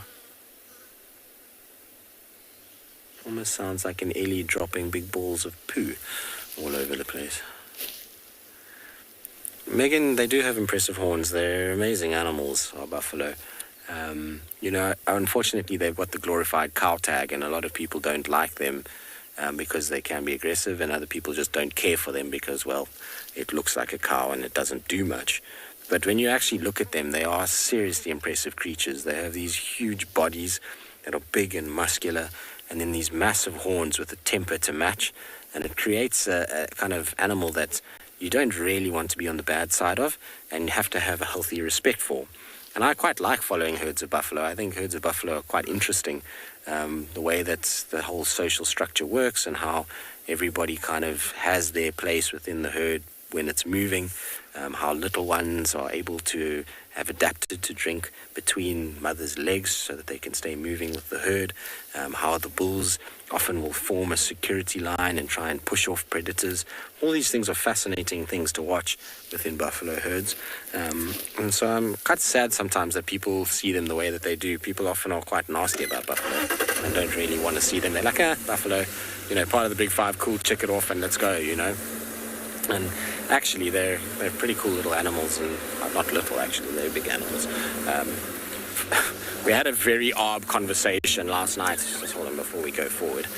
If you look at this quarry tree where he was horning, you can see the amount of damage he does. He can get lots and lots of that cambium, which is the red layer, all over the tree, all over the horns, as well as bits of greens from the crushing of the leaves itself. But you can see how almost like an elephant strips bark. So he has done the exact same thing. You can see how that bark is completely kind of destroyed off of that area over there. But I was saying last night, we were having a conversation in the kitchen about buffalo, and Marcel, who's one of our tech guys, was asked Gert said that he had once worked out how long a buffalo could sustain him as a human in terms of number of days because of the amounts of meat that they have and how much meat you eat per day and whatever. So Marcel, without even missing a beat, decided that it would last him 10 days, to which all of us looked at him with big eyes as if to say, Marcel, have you done the maths on this? Because he was like, well, if it's 300 kilograms of meat, because obviously there's bone and hoof and skull and all this kind of thing, but if it's 300 kilograms of meat, he reckons it would take him 10 days, which is 30 kilograms of meat a day. Now, Marcel is many things, and a meat eater is one of them, but I don't think even he could manage 30 kilograms of meat a day without being very, very, very ill, and his poor kidneys going through a very hard time. So Marcel decided 10 days. Gert said it was over a month. There's the whole herd right here. There we go.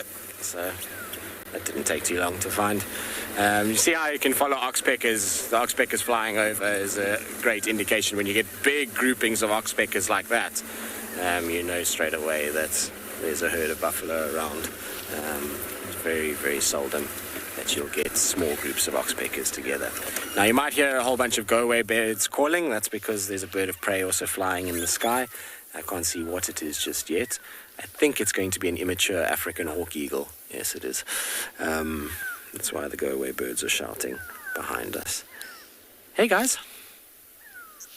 You guys are on a serious mission. Buffalo generally, when they move, take it quite slow. They don't normally go crazy and walk very, very fast, but this herd is moving pretty quickly. Now, there could be a reason for that. Oh, shame, there's a limping one. Oh, no. You and the evoker should be friends. It's a pity that you won't want to kill each other, but they were very similar walk, the two of them. Normally the herds, like I say, don't move that quickly. They kind of move and feed and move and feed and move and feed. But maybe they're looking for water. It seems to be quite a nice sized herd. I can see more buffalo coming out of the drainage. Or they could be motivated by the fact that they were chased by lions last night. It's very possible.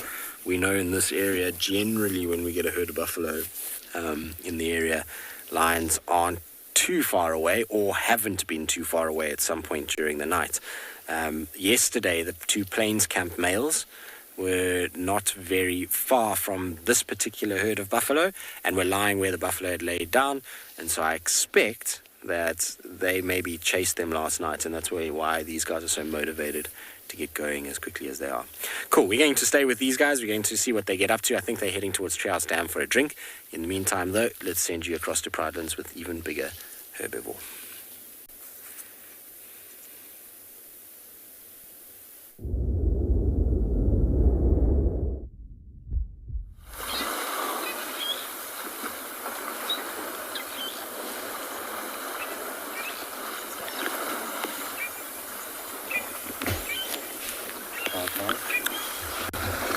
Good morning and welcome back to Pridelands, and we still on bushwalk. We just followed up on the alarm calls of some vivid monkeys in the distance, which brought us back to Ndlovu Dam. And we're absolutely surprised of the amount of activity that's over here at the moment. That's absolutely amazing. We've got several breeding herds that just started moving in as we were here. A number of bulls that are already swimming. A hippo that's trying to stay out of the reach of the elephants. And then two buffalo that's on the opposite side of the dam. What I would like to suggest is that we maybe just enjoy the moment and look at what all these different animals are doing. I'm not going to say much. Just enjoy, and especially the swimming, which is my favorite part to always watch.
Good morning, Beverly. We've got a very big pool party with some really big participants at the moment.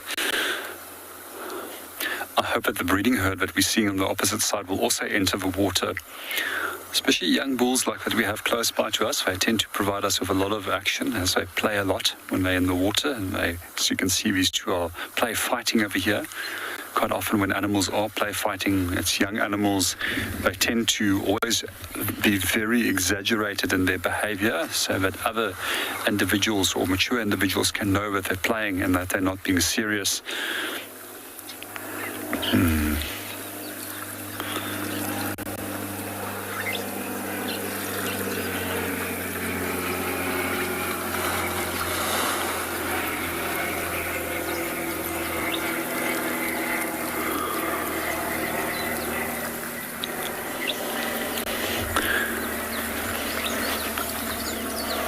It seems that the elephant that's right back at the center, within the middle of a water hole, has just been chasing the hippo.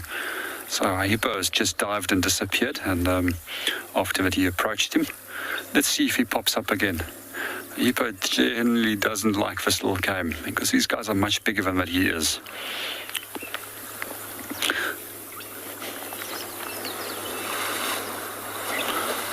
And hippos also know that they must stay out of their way because they can potentially injure them. And we've seen this where hippo has been killed by elephants in the past at water holes. We're going to watch these guys, but in the meanwhile, we're going to hand you over to Ngala.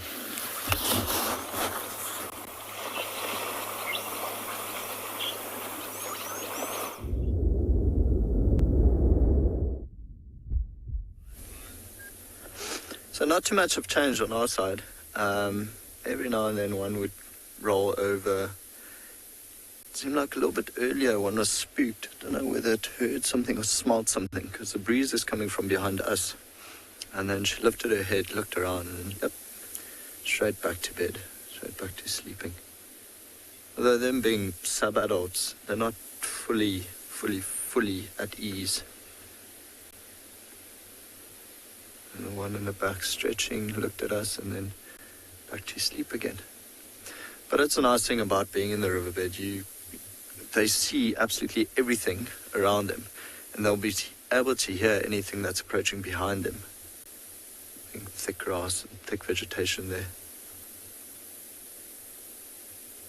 Like the one in the back. Seems like she's cuddling some bushes now.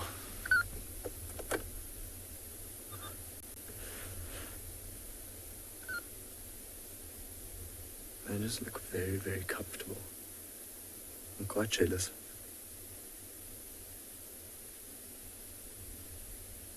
We were discussing earlier that I actually do think the Birmingham Pride has now finally just split up completely.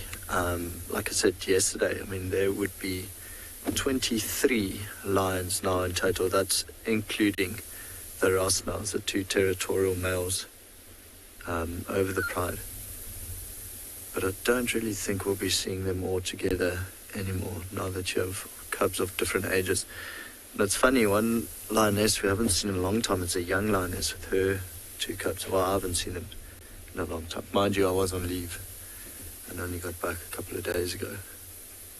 But still, we're thinking, well, I thought that maybe when we first saw the first truck, it could be her.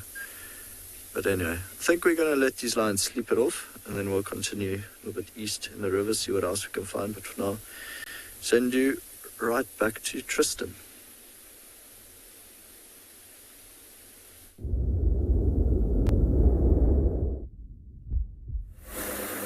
Well, unfortunately, we had some buffalo that were in a little wallow, but they're so skittish. I don't know why. Maybe the lions have given them a hard time during the night. But they didn't want anything to do with us in their little waterholes, so they've all moved on. So I'm just going to go forward. Oh, there's a cute little calf in the road. It seems like babies are the thing this morning. I mean, I know we didn't see that Kalamba's cub, but we know it was there and we know it's little. But there's a little baby buffalo, cute little thing. You can see its horns just starting to come out.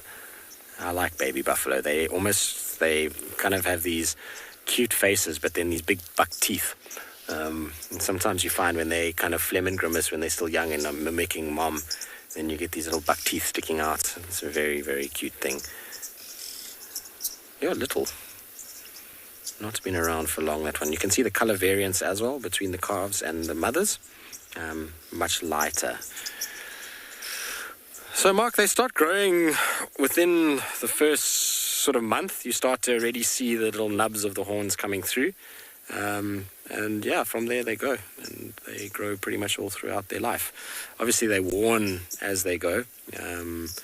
Every time they rub up on a tree, like we saw just now with that bull, you start to see the horn kind of taking some sort of shape and wear. There'll also be a genetic element to it that will indicate size of horn. But yeah, pretty much straight away is when the horn starts to grow. In fact, even I think from about 3 weeks, you can pick up the horns coming through. Big herd this. You can hear all the oxpeckers. It's amazing how oxpeckers are such a great indicator for buffalo herds. Is you just listen for them, and when you see like 20 or 30 of them coming over, you know either a big buffalo herd or big group of giraffe, one of the two. Generally it's buffalo in this area. We don't have normally big herds of giraffe, but every now and then a journey will come through that's sizable and you'll get lots of oxpeckers like this. But Generally with giraffe is they're not that mobile. Giraffe are fairly sort of slow moving creatures, whereas the buffalo herds, as you can see today, are moving quite quickly, and so they're often brushing through vegetation as they go, and that means that the oxpeckers are disturbed and they fly up, and that's why you hear this chattering and chittering and carrying on of the oxpeckers all the time. They make quite a bit of noise because of that. Well, now, normally, you know, buffalo herds we don't spend a lot of time with, but I want to stay with this herd purely from the point of view that you never know what's following them. Lions could easily appear behind us, but they are heading towards Treehouse Dam, and I love watching a buffalo herd come down to a dam. They get this big dust cloud that comes as they descend, and then they start filling the dam, and it becomes this kind of sea of black and brown as they make their way into the water, and they wade, and it's lots of noise, and it's just a nice thing to watch. It's just makes it feel very kind of Africa for me. It's a moment of zen when the buffalo come down to the water, until the flies start landing on your face and go up your nose and in your eardrum and, you know, into your mouth. Then it's not so much fun. But oh, bless you.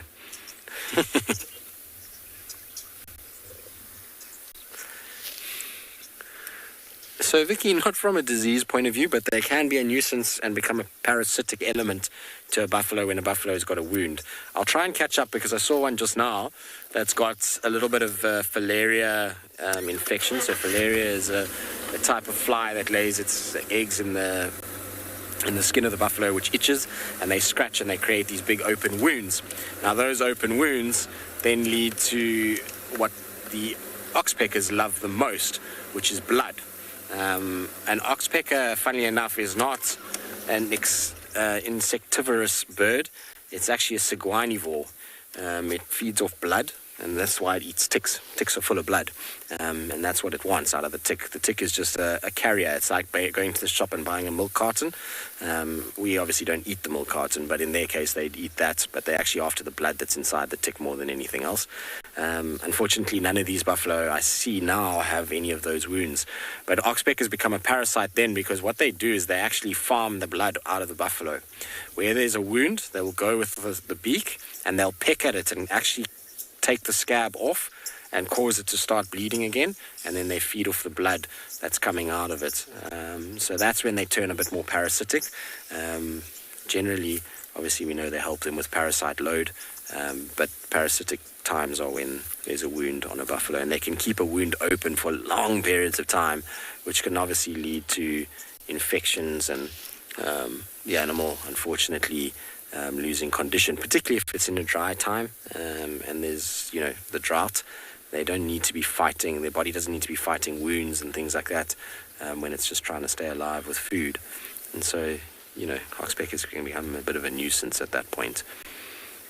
Also, I mean, if you've ever had a fly land in your nostril and in your ear or go into your mouth, which I'm pretty sure a lot of you have had, you know how unpleasant that is. Imagine a bird burrowing into your ear and up your nose and in your eyes and, you know, pecking at your nether regions. Not a fun thought, is it? So I'd imagine they can be highly irritating at points in time. I certainly wouldn't want an oxpecker sort of burrowing around in my ears and nose and, like I say, all over really. Actually amazing if you just, I don't know if you'll be able to hear it on the camera, but if I keep quiet, the noise that they're making moving through, it's almost like the sound of the ocean a little bit.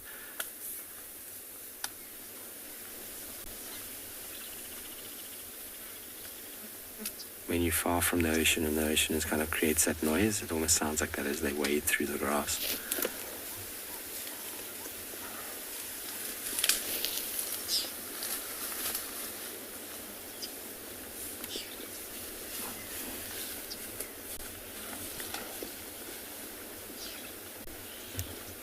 I think this is one of the things that everyone that ever goes on a safari, so if you ever do come out here to Africa, or you spend any time in the wilderness, even wherever you may be, if you've got an animal that's a large animal, natural animal, sound becomes such an important part of it.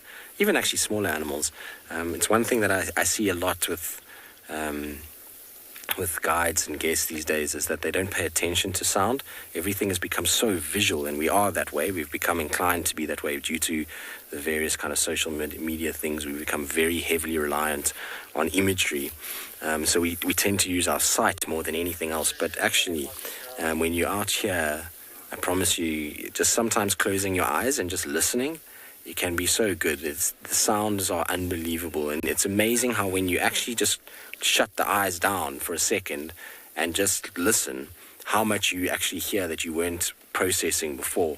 So you'll hear the break of a branch, you'll hear a bird calling, you'll hear a buffalo bellow, you'll hear a grass kind of area being rustled as they move through it, you'll hear the clap of their hooves every now and then, and all of those things mixed with the smell can be a memory that you'll cherish forever. I honestly think that sound sometimes is more important than sight when it comes to certain animals, and it's something that we should all appreciate a lot more. Even myself often kind of brush over sound, but it's a very, very important sense of being out here, and I hope that you guys enjoy when we sit quietly and listen to the sounds of the bush. All right, I'm going to keep following our herd. They are pretty much heading straight towards Treehouse Dam. It'll probably take us another 20 minutes or so to get there. And I'm hoping that they'll all go and drink once we do get there.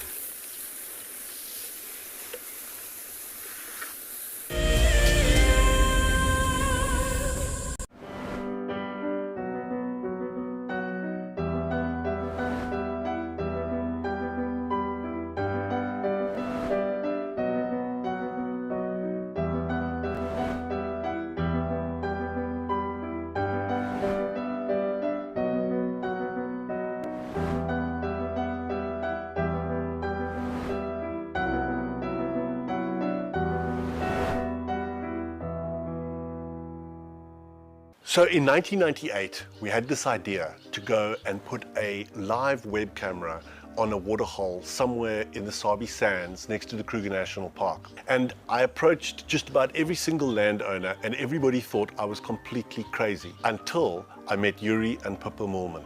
We thought it was definitely a fun idea and a worthwhile thing to experiment. And it immediately became a runaway success. And it gave people all around the world the opportunity to watch a little piece of Africa, day and night.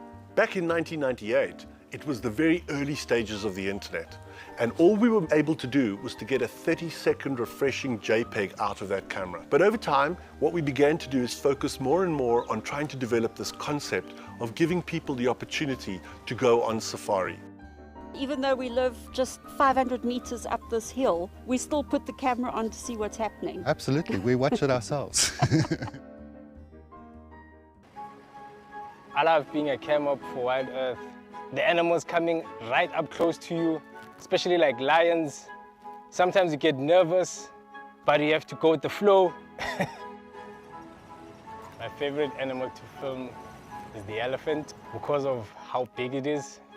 But when it's really up close to you, it's one animal that you would say, I really respect you.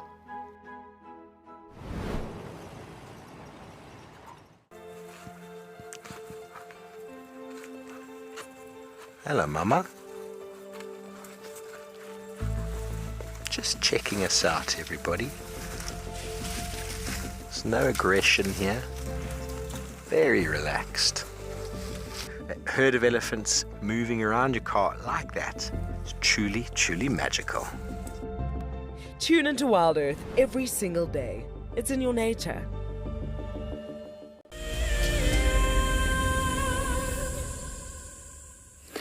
We have just stopped over at this fallen over tree, and there's community nest spider webs here, but they look like the beginnings of them. And I've been seeing quite a few of these around, where I'm seeing this kind of untidy scaffolding on trees. And the more I've seen them, the more I think they actually resemble the beginnings of a community nest spider's nest. This one is obviously further along because the debris has already been collected in it. This one here looks like an older one though, because the scaffolding is gone. I think the one on the right might be a newer one. But the other ones I've been seeing around have none of the debris collected yet. So I suspect it may be a community nest spider's nest being built. So I'm going to keep on watching them. This one, like I said, is a little further along. These spiders are nocturnal, so we don't see them too often. We don't see them too often during the day. We just get to see their webs. Now, I thought that I could hear and that I saw a little head pop out in front of me. Little mongoose. But I don't see it. Let's just move forward a little bit. If you're wondering about my luck in the west, nothing in terms of tracks.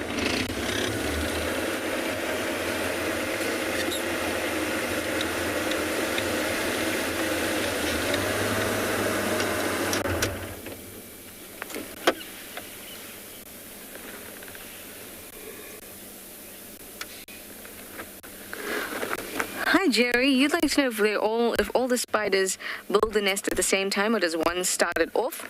Well, in the community nest spider, that particular species, they all work together. So there's certain individuals within the community, because they're social spiders, one of very few species of social spiders in the world. They work together to build the nest. So there's certain spiders that are used just for building the nest, and just for taking care of the nest, like if they need to rebuild bits of it or something gets damaged. A certain class of them deal with that. Other individuals deal solely with taking care of spiderlings and eggs. And then another class, solely their duty is to retrieve catches from the web. And that's quite special because the differentiation between the duties within that community of spiders is not predetermined like it is in, say, a termite community, where soldiers are actually have physical differences to put them into different classes within or different duties within that group. With the community nest spider, they actually differentiate just based on their predisposition. So maybe some are calmer than others, so they get sent to the nursery section, and that becomes their duties. That's quite interesting that they can display those kind of behaviors, and based on their behaviors, almost their personalities, they get assigned certain duties. And that's actually been proven with a study where they've put individuals together, and then that spider who is more aggressive, there would be spiders that are either aggressive or not, and then based on those they would mark those individuals and put them in tanks together to determine who's aggressive, who's not, and then put them within the community and then figure out that those were the exact ones that were in the predicted areas, some for the nursery, some to defend the nest. Pretty cool, huh? Do we have one? Yes! You might have just seen it cross the road, though. That was it. You can do it. Nope. That seems to be the last one. Can you imagine if I was talking to you this whole time, looking at you, and they were crossing behind me? That would have been quite cute. Anyway, it's gotten really quiet now. It's gotten quite hot as well, which I'm very glad for, because the last couple of days around this time it's still been quite cool. The air is still cool, but the sun is out in all its glory and beating down on us, which I like, but it also means that the bush is quite quiet at this time. Can you hear?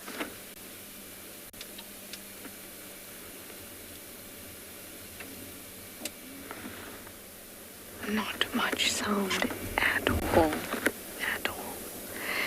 That's because everything does quieten down once the sun is out like this. Luckily, in the winter, the time at which it quietens down, it becomes later and later as it stays cooler for longer.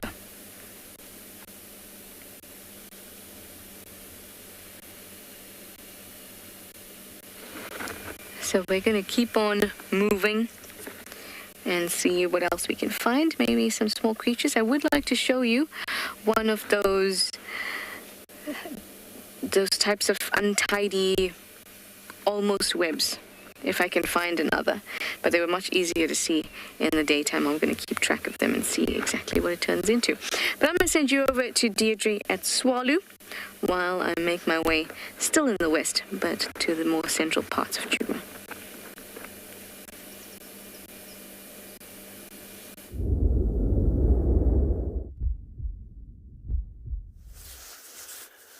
So we found a big thing, not a small thing.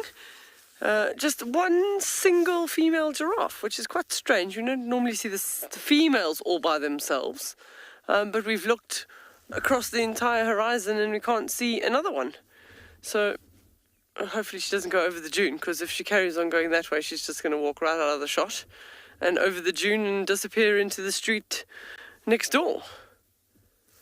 So there's lots of grey camel thorns, nice camel thorn trees as well that she was busy eating on.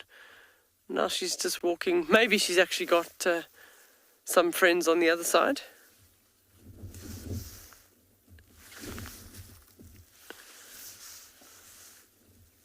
So it is quite a long distance view. Oh, she's picking up some speed. She spooked earlier from something, so it could have been a steenbok that gave her a fright. Ralph is asking the question, how often do giraffe lay down? So in areas where there's high predator densities, you don't see it that often. At Tswalu, in the heat, in the summer season, we see it very often in the middle of the day because there's not a lot of tall trees. We see the giraffe lie down in the shade of the trees in the heat of the day. And because it's a very, very nice open area, they generally have good views if there are any predators. So here in the Kalahari, we see it more often than comparative to when I used to work in the Lowveld and the Kruger areas there. There's just, the areas are slightly more dense and have slightly more predators. Well, we'll carry on driving. She's disappeared over the dune. Maybe she had some other companions on the other side. We can just carry on and see what we can find. For us at the moment, it's like a little icy wind. It's about a 13 kilometer per hour wind. It's just going to get stronger throughout the day and into the late afternoon. But it's like a little icy wind. So definitely not ideal for animals. And they also start seeking shelter from that if it's too strong. And I know certainly for the little meerkats in the late afternoon, if there's an icy cold wind, they disappear. Patricia is asking the question, do giraffes mate all year round? Yes, because they've got an incredibly long gestation period. So for a giraffe, it's about 17 months. So it would be depending on the condition of the female when she comes into estrus, when the male starts courting her.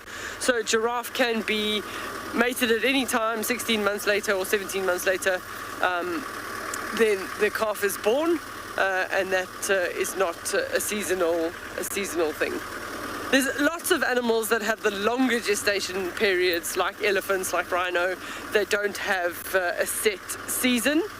They just go as they themselves are mature or in the right condition, their body's in the right condition to breed.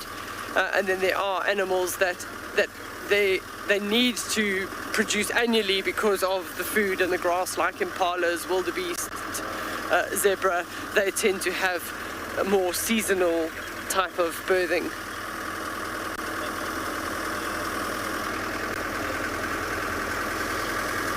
So it's relatively quiet in this Dune Street at the moment. We're going to send you across to JP, who's got some swimming elephants.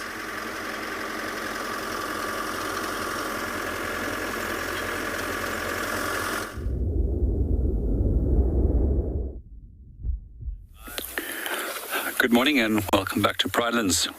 We're still doing our little walk around the dam and watching the elephants.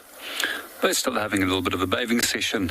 It's also, we noticed that some of the bulls have left the area, and so did the buffalo. They weren't keeping up with all the nonsense from the elephants and were pushing them about. However, the hippo is still in the middle of a pond and trying to avoid the elephants the whole time. As they're trying, often become curious, they do go closer to him, and then he just tends to move off. We're just going to, in the meanwhile, sit back and enjoy and watch these guys swimming as well as wallowing, as a lot of them are still enjoying their mud bath and spa session there at the back. And it seems as if some of the other members of a second breeding herd that has come in is now moving out.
It's just amazing how much activity we've actually witnessed at this dam this morning and how early it started, especially for an overcast day like today.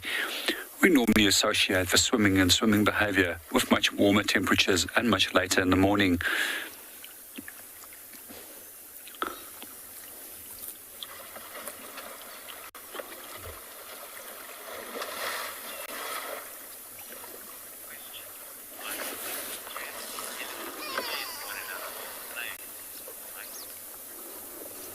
Good morning, Mike, and welcome to the show. With your question, have I ever seen elephants injuring one another? With playing, no. But when it comes to serious fighting between adult bulls, when it comes to fighting for females, yes. There I've actually seen bulls puncturing one another's lungs, and one specific bull that bled out, and he managed to walk several hundred meters further until they eventually collapsed due to the internal bleeding that was taking place inside the body. I've also noticed bulls seriously hurting one another when it comes to fighting, and one of the most spectacular of these fights was a elephant bull that just ripped out a tree where it was probably 3 meters tall and just ran forward with it to the other elephant bull. And the next moment, the second bull just grabbed it from out of his trunk, and he actually smacked him with a branch. And that was this whole tree that he had in his trunk. It was just amazing to see it. So this bull that had originally pulled out the tree then backed off and moved out, and he knew that he wasn't going to be able to compete with this larger, more dominant male. But in general, we find that animals are quite civil when it comes to fighting. They know when they can compete against larger individuals, and quite often they'll size one another by laterally standing towards one another. We also, in general, we find with animals such as rhino and elephants and larger animals such as lion, which doesn't need their physical health to protect themselves against potential predators, so that the fighting tends to be way more intense, and that somebody normally is going to get killed. And it's actually interesting as well with the statistics on rhino that 50% of all male mortalities and white rhino is actually due to males fighting with one another for access to territory and for females. Some of the other things you'll notice is with the smaller antelope species, where they need their health to protect themselves, they'll actually be a little bit more relaxed, and they will actually have a much more ritualized way of fighting by displaying and sizing one another up, rather than to be involved in an unnecessary altercation where they can become injured and no longer look after themselves.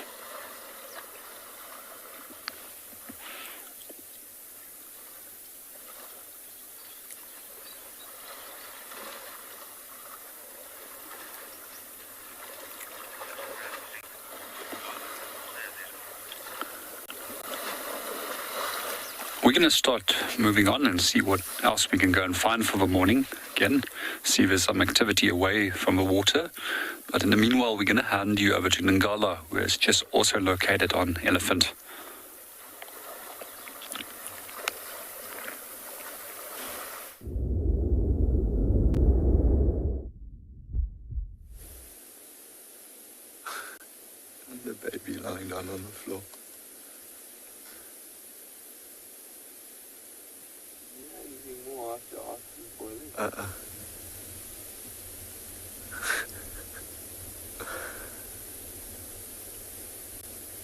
Oh, that one did.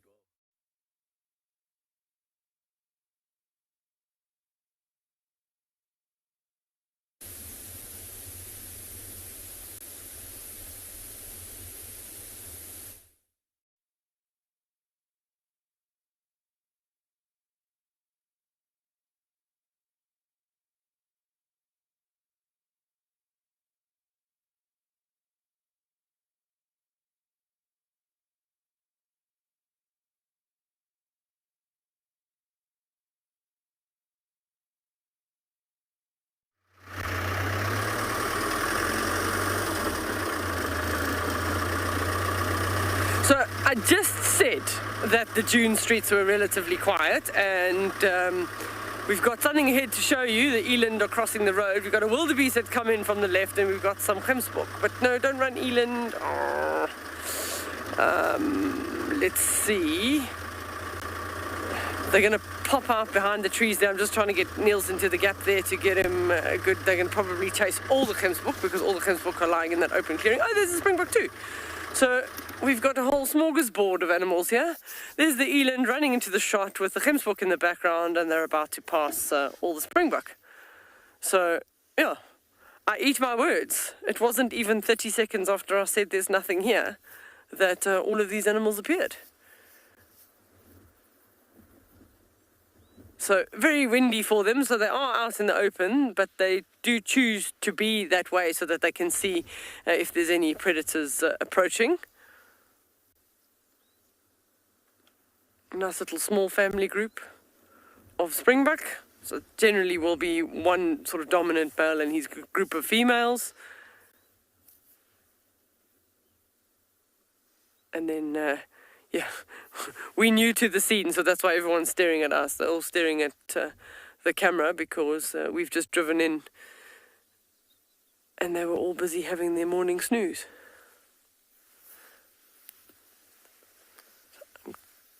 I'm going to try. I think if we go further forward, we'll get a better all-round view of the plains game. The wildebeest has just shouted at us now as well. He probably is saying he wants to be on live TV as well. But we'll give him his moment if he comes and joins all the rest. So just got to get around this clump of bushes, and then we've got a much better view of certainly the eland and the springbok. So we're going to sit and enjoy this mixed herd of game. We're going to send you across to Tristan, whose buffaloes have arrived at the waterhole.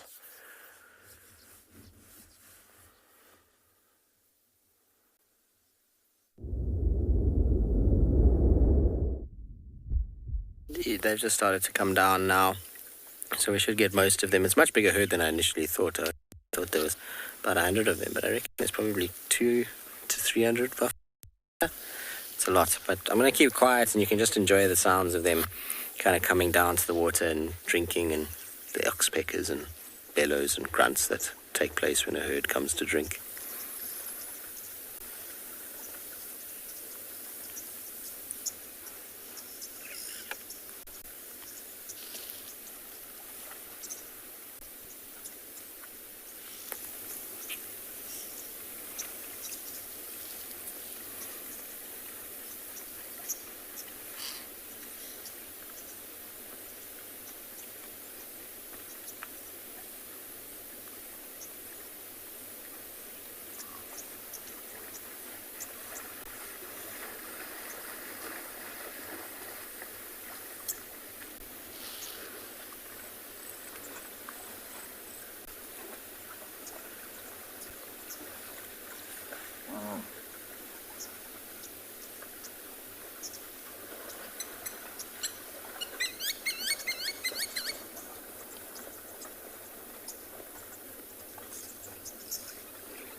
Right, well, our buffalo are slowly going to come down.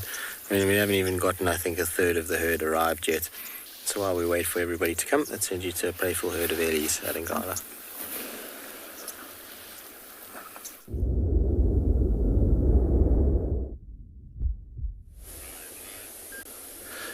We, this is quite funny. We stopped with a young male. Oh, look at this.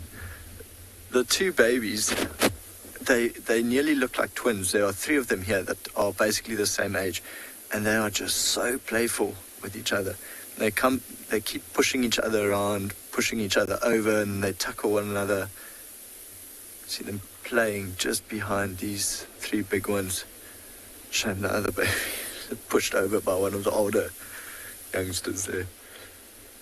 They were just so happy. They literally sprinted into the river, and then some of the larger females started digging right away, and you'd find these babies, they just sprinted into the holes. Weren't even waiting for the other ones to drink. They literally just went head first into the hole. Look how happy that one is.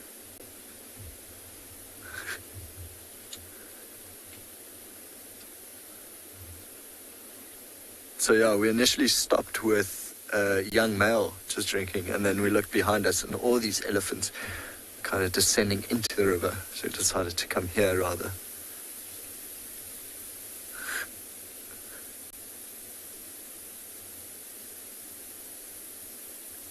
Very thirsty.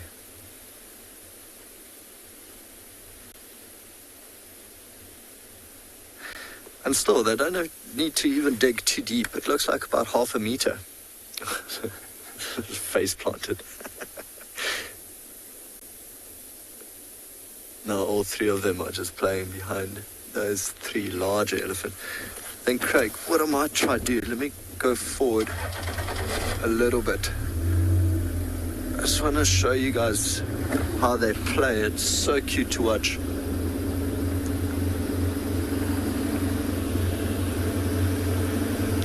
Literally just pushing each other around, climbing on each other, pushing each other over, sitting on each other. There we go, sorry. Let's see if that's a little bit better. So much energy. Literally are just baby animals.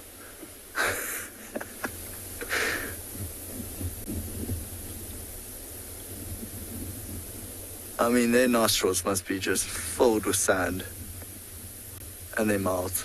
It doesn't look too comfortable. I mean, the front leg was below the entire body.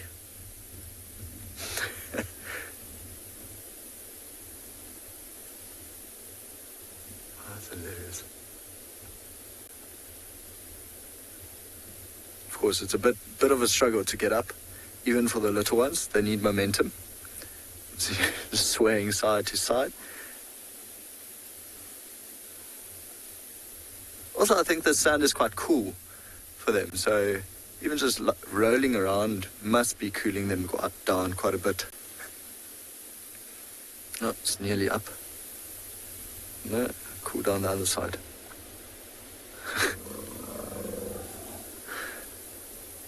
Oh.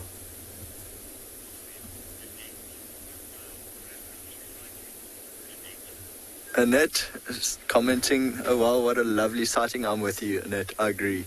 I'm glad we turned around and came towards these babies. They're absolutely hilarious to watch. Actually, any baby animal is just always so much fun. But it's like the one is just more playful than the others. Went and lie down again. I wonder if there's more elephants coming down. Oh, Craig, look at that one. They're on the bank. It just passed out on the bank there. I think in a bit it might actually shuffle forward and try get down here. Let's see.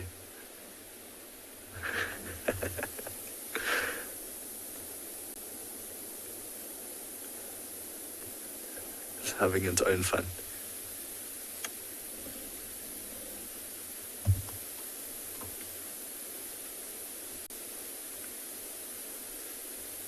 Love watching them come down. Often it's quite awkward, they'll be on their knees.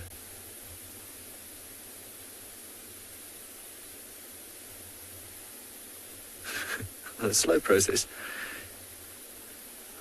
See, on its knees, just shuffling down. And there we go. Very proud of itself.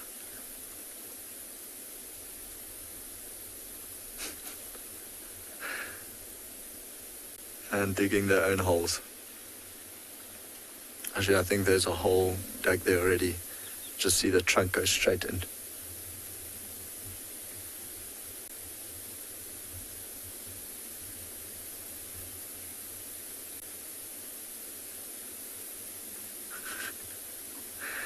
Not really too sure what to do with the trunk just yet.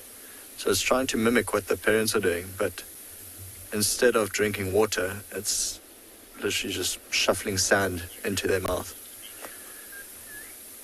Very, very nice to see them drinking right in the riverbed, very close to tented camp. I think we'll leave them here.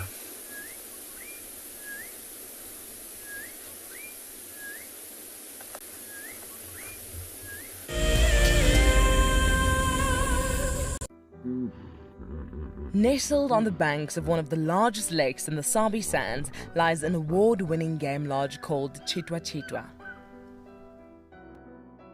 Many of you will have been on safari here virtually with WildEarth, but now we are offering you the chance to see it for yourself in person. Sign up to be a WildEarth explorer before the end of April, and you and a friend could win 3 nights to this luxury lodge. In addition to the unforgettable safaris, you can unwind on the deck, relax in the pool, and even savor the various bush dining experiences. Cheetah's holistic approach to hospitality, with specific emphasis on conservation, will leave you with the very best memories of the African wild. WildEarth Explorers, it's in your nature. For many years, WildEarth has taken viewers from around the world to the Mara Triangle, a place of majestic beauty and abundant wildlife. But it wasn't always like this. Before 2001, it was infested with poachers. Illegal harvesting and hunting was rife. Now the situation couldn't be more different. The hard work and dedication of the Mara Conservancy has revolutionized this magical land. But now, the loss of revenue from tourism has created a grave crisis. The Mara Conservancy needs help if they are to continue protecting the reserve and supporting the local communities whose livelihood depend on its survival.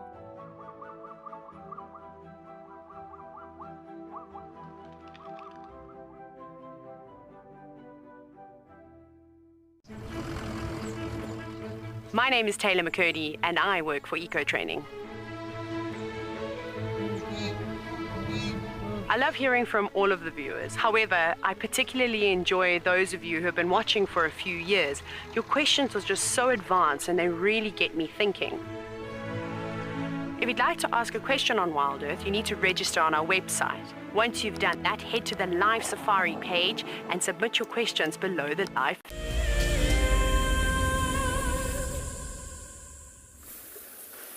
Well, the buffalo are still coming down. There's been some that have drank and left already.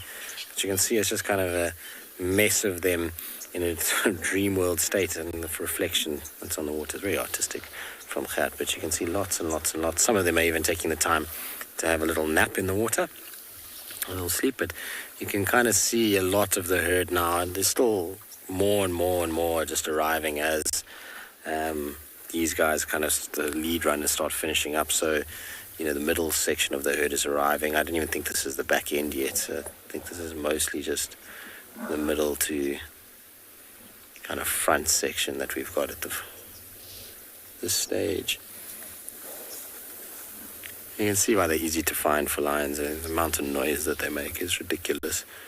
They get very cantankerous with one another, particularly the boys. If there's a cow in heat, can be lots of pushing and shoving that takes place, and a whole bunch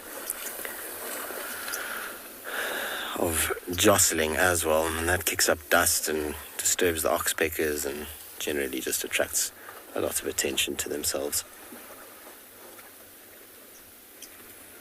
It's nice to see this, like we've spoken about it so many different times now, but it's so nice to see animals at full dams again on Djuma.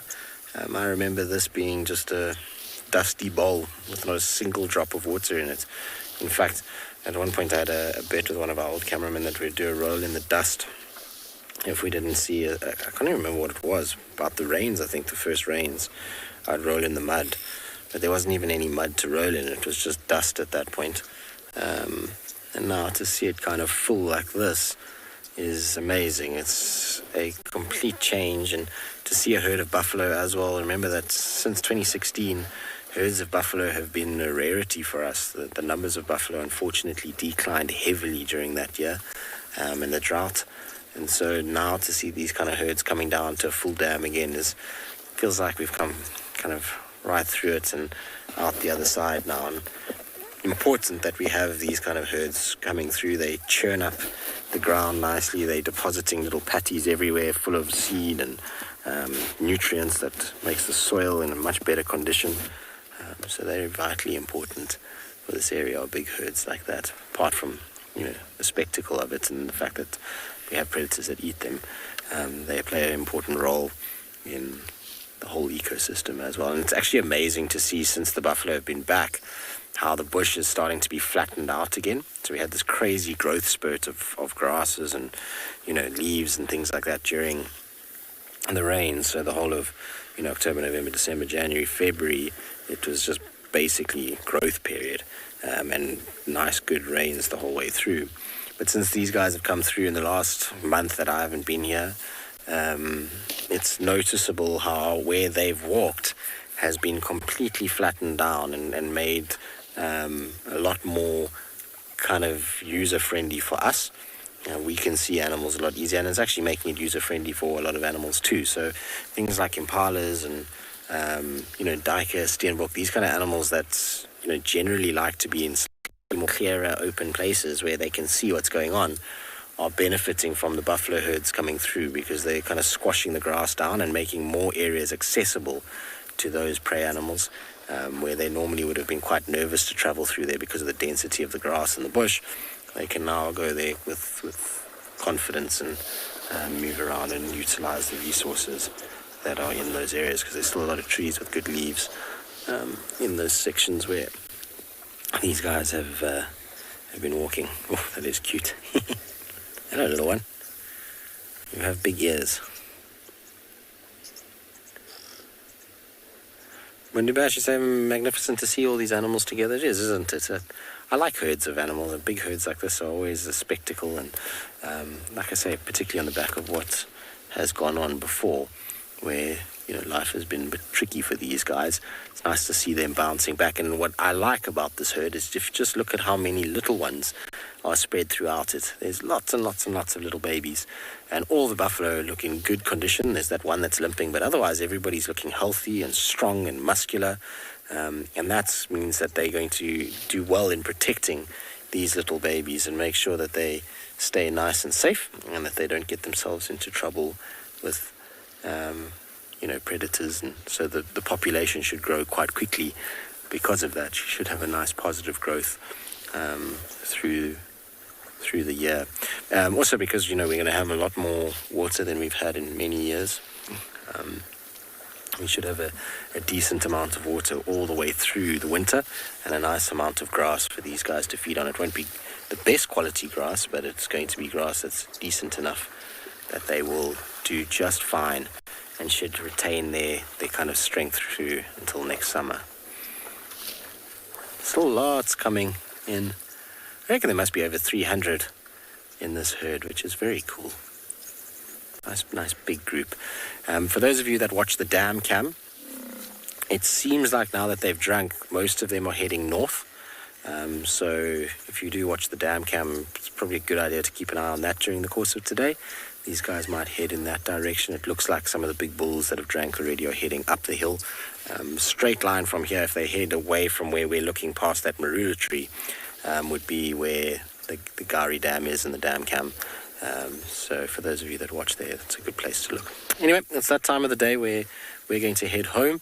and go and get some breakfast. Hopefully you've had a good morning. Hopefully you enjoyed seeing little Kalamba and knowing that her cub is safe, as well as the buffalo and cheetah and lions and all the other things that were seen this morning. It seems like there was a plethora of animals and things to look at. So from all of us, it's been an absolute pleasure. Hopefully we will see you this afternoon on our sunset safari.